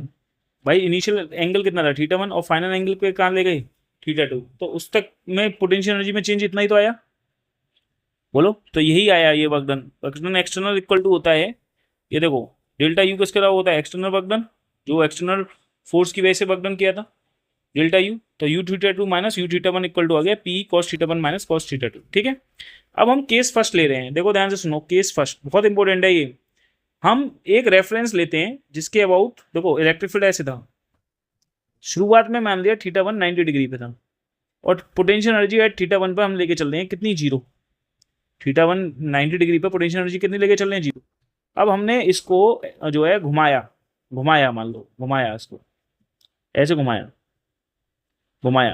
मान लो किसने एंगल पे घुमाया? θ2 एंगल पे घुमाया, और वो θ2 एंगल मान लिया थीटा है, कितना है? थीटा। तो देखो बेटा ये θ2 से θ2 एंगल पे घुमा दिया। क्लियर है? तो यहाँ तक लेके आने में वर्क डन कितना हुआ? देखो फॉर्मूला क्या था? u θ2 minus u θ1 equal to कितना है? P कॉस θ1 माइनस कॉस θ2, यही तो था फॉर्मूला। चलो बताओ u θ2 कितना है? थीटा। पोटेंशियल एनर्जी एट ये कितनी है? 90 डिग्री। θ1 कितना है? 90 degree. P into E, θ1 90 degree है माइनस θ2 कितना है? थीटा। बट पोटेंशियल एनर्जी किसी पर्टिकुलर एंगल पे कितनी आ जाएगी? Minus P into E cos theta आ जाएगी। कॉस 90 की वैल्यू कितनी होती है सर? 0 होती है। तो पोटेंशियल एनर्जी किसी पर्टिकुलर एंगल पे कितनी होती है? वो होती है माइनस P कॉस थीटा, ध्यान रखना। तो ये पोटेंशियल एनर्जी पर्टिकुलर एंगल पर होती है किसी पे। ठीक है, अब देखो पोजीशन ऑफ स्टेबल इक्विलिब्रियम की बात करूं तो देखो स्टेबल इक्विलिब्रियम क्या होगा? स्टेबल इक्विलिब्रियम जहाँ पे थीटा किसके बीच का एंगल है? बताओ थीटा किसके बीच का एंगल था ये बच्चों? देखो यार थीटा किसके बीच का एंगल है? देखो बेटा थीटा किसके बीच का एंगल है? ये डाइपोल मोमेंट की डायरेक्शन इधर थी और देखो इलेक्ट्रिक फील्ड की डायरेक्शन इधर थी, इनके बीच का ही तो एंगल है थीटा। बोलो क्या ये जो थीटा एंगल बनाया है, ये थीटा एंगल किसके बीच का है? वेक्टर पी और वेक्टर ई के बीच का ही तो एंगल है। अरे डाइपोल मोमेंट की डायरेक्शन किधर है बताओ? माइनस क्यू से प्लस क्यू है या नहीं है ये बताओ? तो डाइपोल मोमेंट की डायरेक्शन मेरे भाई किधर हो गई? ये किधर हो गई डाइपोल मोमेंट की डायरेक्शन? सर इधर हो गई। और बच्चों इलेक्ट्रिक फील्ड की डायरेक्शन किधर है? सर इधर है। इनके बीच का एंगल तो ले रहे हैं थीटा। तो बोलो थीटा क्या है? लिख लेना यहाँ पे, पोटेंशियल एनर्जी एक पर्टिकुलर एंगल थीटा पर है। थीटा किसके बीच का एंगल है? यहाँ लिख लेना, थीटा किसके बीच का एंगल है? थीटा एंगल है between vector P and vector E के बीच का एंगल है थीटा। ठीक है, अगर हम बात करते हैं स्टेबल इक्विलिब्रियम की बच्चे, स्टेबल इक्विलिब्रियम में क्या होगा? जो डाइपोल होगा इलेक्ट्रिक फील्ड की डायरेक्शन में पहुंच जाएगा, जो डाइपोल है इलेक्ट्रिक फील्ड की डायरेक्शन में पहुंच जाएगा। तो उस समय माइनस क्यू से प्लस क्यू के बीच की डायरेक्शन डाइपोल मोमेंट की इधर है और इलेक्ट्रिक फील्ड की भी इधर है, तो ये स्टेबल इक्विलिब्रियम हो जाएगी। उसमें हमें थीटा की वैल्यू क्या होगी? वेक्टर पी और वेक्टर ई के बीच का एंगल कितना हो जाएगा? 0। तो फॉर्मूला क्या था पोटेंशियल एनर्जी किसी पर्टिकुलर एंगल पे निकालने वाला? P cos theta. थीटा की वैल्यू यहाँ पे डाल दो 0, तो पोटेंशियल एनर्जी कितनी आएगी? माइनस पी आ जाएगी। ऐसे ही अगर हम अनस्टेबल इक्विलिब्रियम की बात करेंगे बच्चा, तो अनस्टेबल इक्विलिब्रियम क्या होगा? हम डाइपोल को घुमा करके इलेक्ट्रिक फील्ड के अपोजिट ले आएंगे, तो वो अनस्टेबल इक्विलिब्रियम कहलाएगा। देखो इस समय डाइपोल मोमेंट की डायरेक्शन इधर है, इलेक्ट्रिक फील्ड की डायरेक्शन इधर है, वेक्टर पी और वेक्टर बी के बीच का एंगल कितना हुआ? 180। तो cos 180 की वैल्यू होती है -1, तो पोटेंशियल एनर्जी हो जाएगी प्लस ई, कितनी आएगी? प्लस पी आ जाएगी। ठीक है, अगर हम बात करें पोजीशन ऑफ जीरो एनर्जी की, तो क्या होगा, देखो इलेक्ट्रिक फील्ड की डायरेक्शन इधर है, डायपोल मोमेंट की डायरेक्शन इधर है, माइनस क्यू से प्लस क्यू। सही है भाई। तो देखो यार थीटा की वैल्यू कितनी है, 90 डिग्री दोनों के बीच का, तो cos 90 लग दोगे, पोटेंशियल एनर्जी क्या हो जाएगी, जीरो हो जाएगी। तो थीटा अगर 90 डिग्री पे पोटेंशियल एनर्जी जीरो ही तो यहाँ पे कंसीडर करके चले हैं। देखो 90 डिग्री पे पोटेंशियल एनर्जी जीरो ही तो लेके चले। क्लियर है यहाँ तक, इतना समझना था आपको, ठीक है। बाकी का ये कुछ नहीं याद रखना, ठीक है, ये मैंने बहुत ज़्यादा एक्स्ट्रा कर लिया है, अभी इतना बताने का समय नहीं है, ठीक है। बस आपको बस इतना है, ये सब छोड़ देना। नेक्स्ट आ जाओ यहाँ पर, नेक्स्ट टॉपिक पे आ जाओ, behaviour of the conductor in electrostatic fields में, ठीक है। ये प्रॉपर्टी और आपको समझनी है, ठीक है। चलो एक चीज़ और बता देता हूँ तुम्हारे को, बहुत ही अच्छी है, ठीक है। ये बेसिकली जो फील्ड होता है कंजर्वेटिव इसलिए होता है, जो वर्क डन होता है ना ड्यूरिंग द कंप्लीट साइकिल, वो कितना होता है, जीरो होता है। तो अब मैं ये तुम्हें बताना चाहता हूँ कि देखो जो है हम डाइपोल को कहाँ से कहाँ घुमाने चालू करते हैं। देखो हम क्या कर रहे हैं, बेसिकली ये डाइपोल था ना, ये डाइपोल था, ठीक है। अब इस पर इधर फोर्स लगा था, इस पर इधर फोर्स लगा था, in the presence of electric field, तो ये डाइपोल ऐसे घूमना चालू किया था, ठीक है। तुम डाइपोल को क्या कर रहे थे, एक्सटर्नल फोर्स लगा करके, एक्सटर्नल फोर्स लगा करके, ठीक है, तुम डाइपोल को ऐसे घुमा रहे थे। पहले डाइपोल ऐसे ऐसे घूमेगा, फिर ऐसे आएगा, फिर ऐसे हो जाएगा, फिर ऐसे हो जाएगा, फिर ऐसे हो जाएगा, ऐसे ही तो होगा। देखो शुरुआत में डाइपोल मान लो ऐसे है, फॉर एग्जाम्पल माइनस क्यू से प्लस क्यू। दूसरे बार में क्या होगा, डाइपोल ऐसा हो जाएगा, डाइपोल घूम करके कैसे चला जाएगा, ऐसे चला जाएगा, माइनस क्यू प्लस क्यू। फिर डाइपोल कैसे हो जाएगा, घूमा ऐसे चला जाएगा, फिर डाइपोल ऐसे चला जाएगा। तीसरी बार में डाइपोल पे माइनस क्यू इधर आ जाएगा, प्लस क्यू इधर आ जाएगा भाई। फिर डाइपोल और घूमेगा, अरे भाई डाइपोल घूमता आ रहा है, ये डाइपोल बेसिकली घूमता आ रहा है मेरे भाई। पहले डाइपोल ऐसे था, ठीक है, फिर डाइपोल को तुमने घुमाया, डाइपोल को घुमा करके तुम ऐसे ले आए, माइनस क्यू इधर आ गया, प्लस क्यू इधर आ गया। फिर डाइपोल को और रोटेट किया, जब डाइपोल को और रोटेट करोगे ना, फिर डाइपोल कैसे घूमेगा, अच्छा बताओ, फिर डाइपोल घूम करके कैसे हो जाएगा, इधर आ जाएगा ना यार, ऐसे आ जाएगा ना डाइपोल यार, प्लस क्यू और माइनस क्यू हो जाएगा, ऐसे घूम के आ जाएगा। बोलो आएगा नहीं आएगा, अरे भाई डाइपोल ऐसे ही तो आएगा। फिर थोड़ा सा और घुमाओगे, फिर डाइपोल भैया कैसे आ जाएगा बताओ, सर ये प्लस क्यू इधर हो जाएगा, सर माइनस क्यू इधर हो जाएगा। फिर डाइपोल को और घुमाओगे इधर, तो भैया किधर आ जाएगा बताओ, इधर प्लस क्यू आ जाएगा। फिर से यही सिचुएशन आएगी, प्लस क्यू और माइनस क्यू वाली, बोलो आ जाएगी। ये तीसरी सिचुएशन आएगी, यही आ जाएगी यार, प्लस क्यू इधर आ जाएगा, फिर से माइनस क्यू आ जाएगा। ये पूरी साइकिल के दौरान आएगा। तो मैं अब यही देखना चाह रहा हूँ, पहले डाइपोल को घुमाया मैंने 0 से 90 डिग्री पर, 0 डिग्री से 90 डिग्री पर, तो वर्क डन का फॉर्मूला क्या होता है, वर्क डन का फॉर्मूला होता है P into E cos theta 1 minus cos theta 2। तो शुरुआत में डाइपोल थीटा 1 0 था, थीटा 1 से 90 डिग्री पे लेके गए, थीटा 1 0 थीटा 2 90, तो वर्क डन कितना हुआ, पी होगा। फिर मैं डाइपोल को 90 डिग्री से बेटा 180 डिग्री पे घुमाऊंगा, तो देखो थीटा 1 90 हो गया, फिर 180, कॉस 90 की वैल्यू 0, 0 माइनस 1 माइनस 1 हो गया, तो वर्क डन कितना आया, प्लस ही आ गया। फिर मैं क्या करूँगा, उसे 180 से 270 डिग्री घुमाऊंगा, मैंने बताया ना। फिर 180 भाई 0 से 90 लेके गए, फिर 90 से 180 लेके गए, फिर 180 से 270 पे घुमा के लेके गए, तो हो गया ये वर्क डन का फॉर्मूला माइनस पी हो गया। फिर देखो फिर मैं क्या करूँगा, 270 से 360 डिग्री पे लेके जाऊँगा, तो वर्क डन कितना आएगा, फिर नेगेटिव आ जाएगा। अगर इन सारे वर्क डनों को मैं जोड़ दूंगा ना, तो एक वर्क डन आया प्लस पी, फिर प्लस पी, ठीक है, एक प्लस पी, फिर प्लस पी, फिर माइनस पी, फिर माइनस पी, जोड़ दोगे टोटल वर्क डन 0 हो गया, नहीं होगा। तो ये कंजर्वेटिव फोर्स की वजह से नेट वर्क डन कितना आता है, 0 आता है। तो इसको तैयार करने का, याद करने का तरीका ये है, तब 0 से 90 डिग्री लेके गए तो वर्क डन कितना था, प्लस वी। 90 डिग्री से 180 डिग्री ले गए तो वर्क डन कितना हुआ, प्लस पी। 180 से 270 लेके गए तो वर्क डन कितना हुआ, माइनस पी। 270 से 360 डिग्री लेके गए तो वर्क डन कितना हुआ, माइनस पी। ठीक है, ये ध्यान रखना। ठीक, ये है। अगर कोई कह रहे कि किसी डाइपोल को स्टेबल इक्विलिब्रियम से अनस्टेबल इक्विलिब्रियम लेके आ रहे हो, ये कौन सा इक्विलिब्रियम है, स्टेबल, और ये कौन सा इक्विलिब्रियम है, अनस्टेबल। तो बताओ, स्टेबल इक्विलिब्रियम पे थीटा 1 0 होता है, अनस्टेबल पे थीटा 2 180 होता है, तो वर्क डन कितना हुआ, 0 से 90 के लिए। अब डायरेक्ट कर लो, देखो 0 से 90 के लिए वर्क डन कितना हुआ, प्लस पी, और 90 से 180 के लिए वर्क डन कितना हुआ, प्लस पी। तो दोनों के वर्क डन को जोड़ दोगे तो टोटल वर्क डन कितना आएगा, 2p है। ऐसे कर लो। अगर किसी डाइपोल को हम 180 से 360 पे ले जाएं तो वर्क डन कितना हुआ, तो मैं पता है 180 से 270 के लिए माइनस पी होता है, 270 से 360 के लिए माइनस पी होता है, दोनों को जोड़ दो, देखो माइनस 2p हो गया। ये तरीका है, ठीक है बेटा, ठीक, इस तरीके से ध्यान रखना। चलो अब नेक्स्ट देखते हैं, सही है, नेक्स्ट प्रॉब्लम देखते हैं। ये बेसिकली मेरी अपना एक्स्ट्रा चीज़ थी, ठीक है, तो मैंने आपको बताया, और ये इससे कई सारे क्वेश्चंस भी हैं, आप अगर देखेंगे तो। देखिए बेटा, ये बिहेवियर है कंडक्टर का इलेक्ट्रोस्टैटिक फील्ड में, किस तरीके से कंडक्टर बिहेव करता है इलेक्ट्रिक फील्ड में। कंडक्टर मतलब होता है मेटल का पीस, इसके अंदर होते हैं बेटा फ्री इलेक्ट्रॉन्स। कौन से होते हैं? Free electrons. जैसे ही इस कंडक्टिंग स्लैब को या मेटल की रॉड को या मेटल के पीस को अगर मैं इलेक्ट्रिक फील्ड में रखता हूँ, बाहर के एक्सटर्नल फील्ड में, दो प्लेट्स हैं, इन एक प्लेट को हमने पॉजिटिव चार्ज दिया और ये चार्ज दिया किससे? बैटरी से कनेक्ट करके दिया है। तो देखो ये मेटल का पीस है, जब मैंने इसे इलेक्ट्रिक फील्ड में रखा, एक्सटर्नल इलेक्ट्रिक फील्ड में, ये जो पॉजिटिव चार्ज आया और नेगेटिव चार्ज आया है, ये किसकी वजह से आया है? बैटरी के कनेक्ट करने की वजह आया हुआ। बैटरी को जब मैं इससे कनेक्ट कर दूंगा, इन दोनों प्लेट्स को बैटरी से कनेक्ट कर दूंगा, तो क्या होगा? ये पॉजिटिव चार्ज ये क्या करेगी? इस वाले प्लेट से इलेक्ट्रॉन को खींचेगी, ये वाली प्लेट से इस वाले इलेक्ट्रॉन्स को खींचेगी, तो इस वाली प्लेट पर पॉजिटिव चार्ज आएगा। और ये नेगेटिव चार्ज इलेक्ट्रॉन्स क्योंकि नेगेटिव चार्ज होते हैं, तो नेगेटिव नेगेटिव रिपेल करेंगे, तो नेगेटिव चार्ज इधर प्लेट पे इकट्ठा हो जाएगा। ठीक है, तो जिस वजह से इलेक्ट्रिक फील्ड बनेगा, पॉजिटिव से नेगेटिव डायरेक्शन में इलेक्ट्रिक फील्ड बनेगा। अब इस इलेक्ट्रिक फील्ड में जैसे ही कोई कंडक्टिंग प्लेट होगी तो इसमें इलेक्ट्रोस्टैटिक इंडक्शन होगा।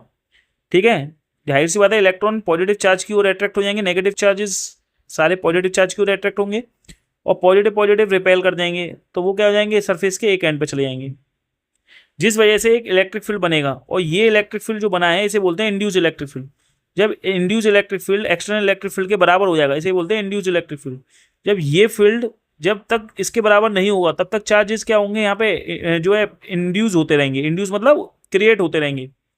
ठीक है, जब induce electric field external electric field के बराबर हो जाएगा तो नेट इलेक्ट्रिक फील्ड क्या हो जाएगा? जीरो हो जाएगा। क्या हो जाएगा? नेट इलेक्ट्रिक फील्ड जीरो हो जाएगा। इसे इंड्यूस इलेक्ट्रिक फील्ड बोलते हैं। और इन चार्ज को बोलते हैं बेटा, नेगेटिव चार्ज को इंड्यूस चार्जेस, इसे बोलते हैं पॉजिटिव इंड्यूस चार्जेस। ध्यान रखना। ठीक है, तो यहाँ पर यही बताया गया है कि इलेक्ट्रिक फील्ड क्या होता है? जीरो होता है इनसाइड द कंडक्टर। याद रखना क्यों जीरो होता है? क्योंकि मोशन ऑफ फ्री इलेक्ट्रॉन की वजह से inside the conductor induce electric field develop होता है, जो के बराबर हो जाता है? एक्सटर्नल इलेक्ट्रिक फील्ड के बराबर हो जाता है। तब तक इलेक्ट्रॉन्स जो होते हैं सरफेस पर यहाँ पर रिसाइड करते हैं, सरफेस पर आते आते हैं, इस कंडक्टिंग स्लैब के सरफेस पे आते आते हैं। ठीक है, तो जब जाके इलेक्ट्रिक फील्ड की जो होता है induce electric field external electric field के बराबर हो जाता है, तब जाके इलेक्ट्रिक फील्ड क्या होता है? नेट इलेक्ट्रिक फील्ड जीरो होता है। ठीक है, ये ध्यान रखना है। दूसरा क्या याद रखना है? Just outside the surface of the charge conductor electric field जो होता है हमेशा नॉर्मल होता है। ये तो मैंने बताया ही था। देखो इसके बाहर जो इलेक्ट्रिक फील्ड है नॉर्मल है। देखो ये इलेक्ट्रिक फील्ड जो निकल रहा है ये सरफेस के हमेशा क्या होता है? नॉर्मल होते हैं। ये क्या होते हैं? नॉर्मल होते हैं। अंदर इलेक्ट्रिक फील्ड नहीं है। देखो एक क्वेश्चन आया है बोर्ड में कि इलेक्ट्रिक फील्ड लाइन का पैटर्न बताओ। देखो जब इलेक्ट्रिक फील्ड ये पॉजिटिव चार्ज है और ये क्या है? नेगेटिव चार्ज है, इलेक्ट्रिक फील्ड निकला। ये इलेक्ट्रिक फील्ड लाइंस देख रहे हो आप? ये इलेक्ट्रिक फील्ड लाइंस जो हैं आप देखो यहाँ पर अंदर नहीं जा पा रही हैं। क्यों? अंदर इलेक्ट्रिक फील्ड की वैल्यू क्या है? जीरो है। इनसाइड द कंडक्टर क्या होता है? कंडक्टर के इनसाइड क्या होता है? इलेक्ट्रिक फील्ड जीरो होता है। क्या होता है? इलेक्ट्रिक फील्ड जीरो होता है, याद रखना। तो इसलिए इलेक्ट्रिक फील्ड लाइन ऐसे बनाएंगे आप। ठीक है, अंदर नहीं दिखाएंगे एक भी लाइन्स। ठीक है, और ये इलेक्ट्रिक फील्ड लाइन सरफेस के नॉर्मल होती हैं। दूसरा पॉइंट यही है कि just outside the surface of the charge conductor electric field lines क्या होती हैं? सरफेस के नॉर्मल होती हैं। अगर सरफेस के नॉर्मल नहीं होंगी तो क्या होगा? जो टेंजेंशियल कंपोनेंट होगा इलेक्ट्रिक फील्ड का वो क्या करेगा भाई? अगर मान लो ये सरफेस है, यहाँ पर चार्जेस थे, मान लो अंदर तो है ही नहीं। ठीक है, अंदर तो है नहीं, अंदर इलेक्ट्रिक फील्ड की वैल्यू जीरो है। अगर कोई कंपोनेंट इलेक्ट्रिक फील्ड लाइन ऐसे सरफेस के नॉर्मल ना जाके ऐसे चला जाए तो ये क्या करेगा? इस पॉजिटिव चार्ज पे इधर फोर्स लगाएगा। इस फोर्स के लगने की वजह से ये चार्ज इधर मूव करने लग जाएंगे, नहीं बनने जाएंगे। तो जब इधर चार्ज मूव करने लग जाएंगे तो एक कन्वेंशनल करंट फ्लो हो जाएगी सरफेस पर, सरफेस करंट फ्लो हो जाएगी। ठीक है, due to flow of charges की वजह से। ये चार्जेस फ्लो क्यों बनेंगे? क्योंकि टेंजेंशियल कंपोनेंट इस पर फोर्स लगाएगा। अगर इलेक्ट्रिक फील्ड नॉर्मल होगा सरफेस के तो कोई दिक्कत नहीं है, क्योंकि वर्क डन ही जीरो होगा। क्योंकि ये सरफेस कैसा होगा? इक्विपोटेंशियल सरफेस कहलाएगा। समझ में आया? क्योंकि हर पॉइंट पर पोटेंशियल की वैल्यू सेम होगी। लेकिन जब इस पर फोर्स लगने लगेगा तो पोटेंशियल की वैल्यू भी चेंज हो जाएगी भाई। सही है नहीं सही है? क्योंकि चार्ज एक्सीलरेट करने लगेगा। ठीक है, ध्यान रखना, सरफेस करंट पैदा हो जाएगी। ठीक, तीसरा पॉइंट ये है कि नेट चार्ज जो होता है इनसाइड द कंडक्टर वो जीरो होता है, क्योंकि जो भी चार्ज होता है सरफेस पर रिसाइड कर जाता है। इसको हम गॉस लॉ से समझ सकते हैं कि कोई कंडक्टर ले लिया, ये मैंने कंडक्टर ले लिया, कंडक्टिंग सरफेस ले लिया, जिसे हम गॉसियन सरफेस बोल रहे हैं। इसके अंदर मैंने एक गॉसियन सरफेस बनाया, इसके अंदर तो कोई चार्ज है ही नहीं भाई। तो इलेक्ट्रिक फ्लक्स क्या होता है? Through a close surface close integral vector E dot D S equal to होता है Q enclose by epsilon not. अब तुम्हें पता है inside the conductor electric field zero है तो फ्लक्स भी जीरो होगा। जब फ्लक्स जीरो होगा तो हम कह सकते हैं जो इनक्लोज चार्ज होगा वो भी तो जीरो होगा। तो कोई भी चार्ज अंदर रहता ही नहीं है, जो भी चार्ज हम देंगे वो सरफेस पर रिसाइड कर जाता है। यही प्रॉपर्टी है कंडक्टर की, ध्यान रखना। ठीक है, नेक्स्ट क्या होता है, जब inside the electric field zero होता है, तो हमें पता है inside the conductor electric field zero होता है, तो वहां पर पोटेंशियल कांस्टेंट होता है, सरफेस के अंदर और सरफेस तक पोटेंशियल की वैल्यू कांस्टेंट होती है। ये मैंने अभी आपको बताया भी था। देखो inside the conductor electric field zero होता है, जब यहाँ जीरो होगा तो इक्वल टू होगा माइनस के D V by D R. D V क्या होता है, चेंज इन पोटेंशियल डिफरेंस। मैंने बताया था potential V surface minus V initial equal to zero, तो वी इनसाइड बराबर लिख दिया था वी सरफेस, मतलब जो पोटेंशियल अंदर होगा इनर सरफेस पे वही पोटेंशियल सरफेस पे भी होगा। तो पोटेंशियल की वैल्यू क्या होगी, कांस्टेंट होगी, चाहे अंदर ले लो चाहे बाहर ले लो, पोटेंशियल की वैल्यू सरफेस होती है, कांस्टेंट होती है। ठीक है, क्लियर है। इलेक्ट्रिक पोटेंशियल हमेशा कांस्टेंट होता है through out the volume, same on it surface, जितना सरफेस पर होगा उतना ही पोटेंशियल होगा, ध्यान रखना। ठीक है, याद रखना। नेक्स्ट पॉइंट देखो, नेक्स्ट पॉइंट क्या है, नेक्स्ट पॉइंट है electric potential, electric field at the surface of the charge conductor is proportional to surface charge density. जो इलेक्ट्रिक फील्ड प्रोपोर्शनल होता है वो सरफेस चार्ज डेंसिटी के होता है।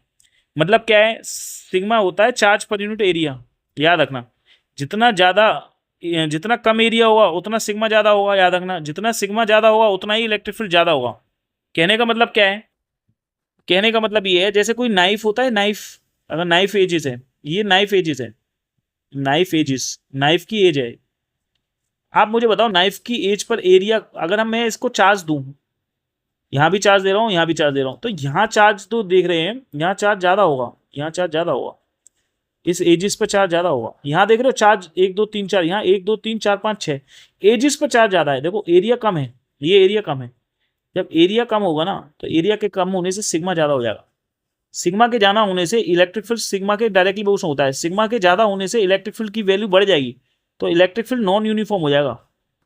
तो याद रखना है, अभी आपको आगे बताऊंगा फ्रिंजिंग इफेक्ट। ठीक है, वहाँ पे भी चीज़ें निकलेंगी। तो जितना ज़्यादा एरिया कम होगा उतना ज़्यादा चार्ज वहाँ पे एक्यूमुलेट करता है, तो कम एरिया पे ज़्यादा चार्ज एक्यूमुलेट करता है, और बीच में सरफेस पे एरिया यूनिफॉर्म है तो चार्ज देख रहे हो इक्वल इक्वल चार्ज ट्रांसमिट हो रहा है। यही प्रॉपर्टी है, यही खासियत है, यही ब्यूटी ब्यूटी है फिजिक्स की, कि हर छोटी छोटी चीज़ कुछ बता के जाती है। सही है, जैसे यहाँ पर देखो, ये मैंने बताया है कि एक एक मैंने क्या किया यहाँ पर, देखो एक कोई कंडक्टिंग सरफेस ले लिया, सरफेस ले लिया किसी कंडक्टर का, ये सरफेस है ऑफ कंडक्टर का। ठीक है, इस पर मैंने एक छोटा सा एलिमेंट काट लिया, डीएस एरिया।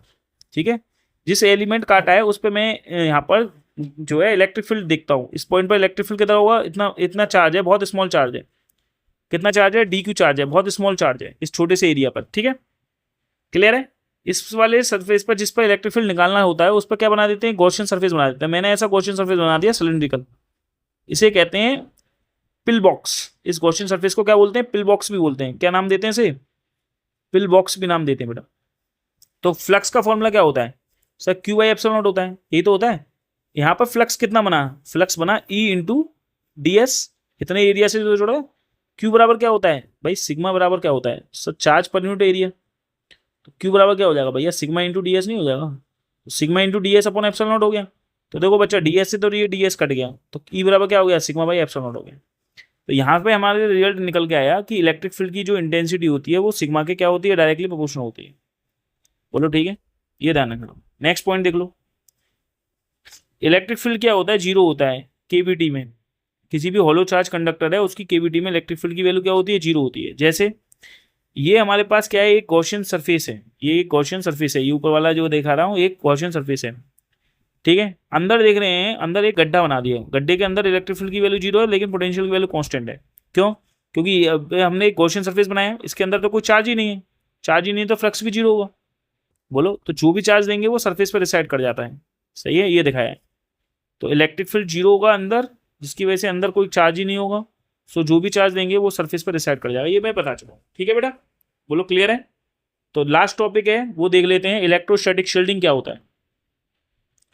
देखिए अब इलेक्ट्रोस्टैटिक शील्डिंग लास्ट टॉपिक है ना। और इलेक्ट्रोस्टैटिक शील्डिंग क्या कहता है कि एक एग्जांपल पहले मैं दे देता हूँ जनरली, कि जो लिफ्ट होती है, जो से लिफ्ट होती है, ठीक है, ये लिफ्ट मेटल की बनी होती है बेसिकली। ठीक है, तो मेटल की बनी होती है तो अंदर इलेक्ट्रिक फील्ड की वैल्यू क्या होती है, inside the metal electric field zero होता है। तो इलेक्ट्रिक इन्फ्लुएंस ही जीरो हो गया ना, इलेक्ट्रिक इन्फ्लुएंस क्या हो गया, खत्म हो गया। यहाँ पे इलेक्ट्रिक इन्फ्लुएंस की वैल्यू, इलेक्ट्रिक इन्फ्लुएंस क्या हो गया, खत्म हो गया इलेक्ट्रिक इन्फ्लुएंस। इलेक्ट्रिक इन्फ्लुएंस अंदर है ही नहीं। जब इलेक्ट्रिक इन्फ्लुएंस ही नहीं है तो कोई इलेक्ट्रिक फोर्स ही नहीं लगेगा भाई किसी चीज पे। तो यहाँ पर जो नेटवर्क होते हैं, जैसे मान लो नेटवर्क आ रहे हैं इधर से नेटवर्क आ रहे हैं, सपोज कर लो नेटवर्क आ रहे हैं, तुम्हारा अंदर मोबाइल है।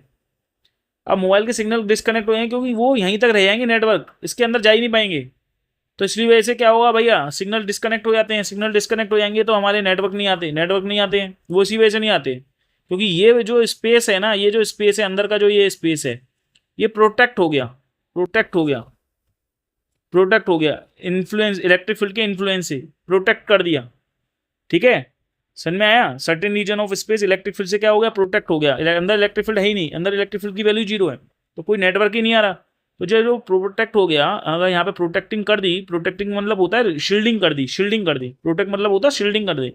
तो इस फील्ड को बोलते हैं, इस फिनोमेना को बोलते हैं, इस प्रोसेस को बोलते हैं शील्डिंग, इलेक्ट्रोस्टैटिक शील्डिंग बोलते हैं।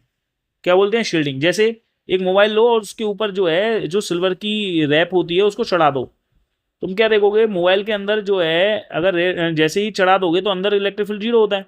तो जो भी नेटवर्क आएगा वो तुम्हारे मोबाइल तक पहुंच ही नहीं पाएगा। बाहर के जो शील्डिंग है, जो शील्डिंग चढ़ाई है तुमने, जो मेटल की, जो सिल्वर की कोटिंग की है ऊपर, जो सिल्वर की फॉइल थी, उस सिल्वर की फॉइल ने क्या कर दिया, तुम्हारे मोबाइल तक सिग्नल को पहुंचने ही नहीं दिया, इसने यहाँ पे ही रोक दिया, यहीं पे रुक गए। जब यहाँ पे रुक गया तो ये इलेक्ट्रोस्टैटिक शील्डिंग कर दिया ना भाई, कि एक स्पेस को, एक अंदर के स्पेस को इन्होंने इलेक्ट्रिक फील्ड के इन्फ्लुएंस से रोक दिया, स्पेस को शील्ड कर दिया, इसे ही बोलते हैं इलेक्ट्रोस्टैटिक शील्डिंग। तो कह रहा है the phenomena of protecting certain region of space from the electric field is called electrostatic shielding. ये जाना जाता है, इसे फेराडेज केज भी बोलते हैं बेटा। इसकी एप्लीकेशन ये है, ठीक है। यहाँ पे कह रहा है it is based on the fact that electric field is 0 होता है inside the cavity of A hollow charge conductor. ये केविटी तो ये गड्ढा ही तो है अंदर, जिसके अंदर तुम बैठे हुए हो, एक गड्ढे में ही तो बैठोगे। गड्ढे का मतलब है स्पेस जहाँ पे तुम्हें प्रोवाइड हो सकता है। ये भाई ये स्पेस में अंदर केविटी तो ये केविटी तो कहलाएगी। इसी केविटी में तो तुम आओगे। अगर ये सॉलिड फॉर्म में होता पूरा पूरा तो तुम रह ही नहीं सकते थे, ठीक है। तो ये केविटी तो कहलाएगी मेरे भाई, क्या कहलाई, ये केविटी कहलाई। क्लियर है? इसमें कोई बंदा है तो वो इलेक्ट्रिक फील्ड के अंदर की वैल्यू क्या है, 0 है, तो वो उससे क्या है, इफेक्टेड नहीं हो रहा, इलेक्ट्रिक फील्ड के इन्फ्लुएंस से इफेक्टेड नहीं हो रहा, ठीक है, क्योंकि इलेक्ट्रिक फील्ड अंदर क्या है, 0 है, वैनिश हो गया है। ठीक। एप्लीकेशन कह रहा है पहली थंडर स्टॉर्म, मतलब ये कह रहा है कि अगर कहीं बिजली चमक रही है तो उस समय मान लो तुम्हारे पास पेड़ भी है और तुम्हारे पास एक कार खड़ी हुई है, तो कहाँ बैठना सही रहेगा, कहाँ खड़ा होना सही रहेगा ऐसे थंडर स्टॉर्म में। क्योंकि अगर यहाँ से जो है लाइट आई और सीधे तुम्हारे पे गिरी तो सीधे तुम्हारी मृत्यु होना तय है, ठीक है। और यहाँ पर जब तुम्हारे को बिजली गिरेगी तो जो भी चार्ज होगा वो सरफेस पर रिसाइड कर जाएगा बाहर, अंदर तो आ ही नहीं पाएगा। अंदर की इलेक्ट्रिक फील्ड की वैल्यू क्या है, 0 है इनसाइड द कंडक्टर, ठीक है। ये ध्यान रखना है। कह रहा है केविटी के अंदर क्या होता है, इलेक्ट्रिक फील्ड 0 होता है, इसलिए वो शील्डिंग कहलाती है, वो स्पेस शील्डिंग कहलाता है, ठीक है। और दूसरा कह रहा है मेटेलिक बॉडी जितनी भी होंगी कार्स की, एरोप्लेन की, वो प्रोटेक्ट करती हैं पैसेंजर को लाइटनिंग से। वो क्योंकि अंदर केविटी में बैठा हुआ है बंदा और वहाँ पे इलेक्ट्रिक फील्ड 0 है, तो वहाँ पे इसलिए इलेक्ट्रिक फील्ड का इन्फ्लुएंस नहीं होगा, तो बंदा बचा रहेगा, कोई दिक्कत नहीं है। जो भी चार्ज होगा वो सरफेस पर रिसाइड कर जाएगा, कोई भी एक्सिस चार्ज होगा, ठीक है। Faraday's cage is a metallic enclose that block external electric field. Faraday's cage मतलब वही होता है, मेटल का सरफेस होता है जो कि बेसिकली इलेक्ट्रिक फील्ड के इन्फ्लुएंस को से बचाता है, ठीक है। तो ये था इलेक्ट्रोस्टैटिक शील्डिंग और यहाँ तक मेरा पार्ट 1 कंप्लीट हो गया बच्चों। नाउ अब नेक्स्ट मूव करेंगे कैपेसिटर पे, और कैपेसिटर को हम जानेंगे नेक्स्ट वीडियोस में, ठीक है। आई होप आप लोगों को सारी चीज़ें क्लियर हो गई होंगी। ये वीडियोस मैं आपसे दावे के साथ कह रहा हूँ बहुत ही वैल्यूबल रही है और आपको आई होप अच्छे से समझ में भी आई होगी। इसी तरीके की वीडियोस को समझने के लिए और मेरे से जुड़े रहिए, ठीक है। इसी तरीके की वीडियो को जानने के लिए थैंक यू वेरी मच। मिलते हैं नेक्स्ट वीडियोस में, धन्यवाद।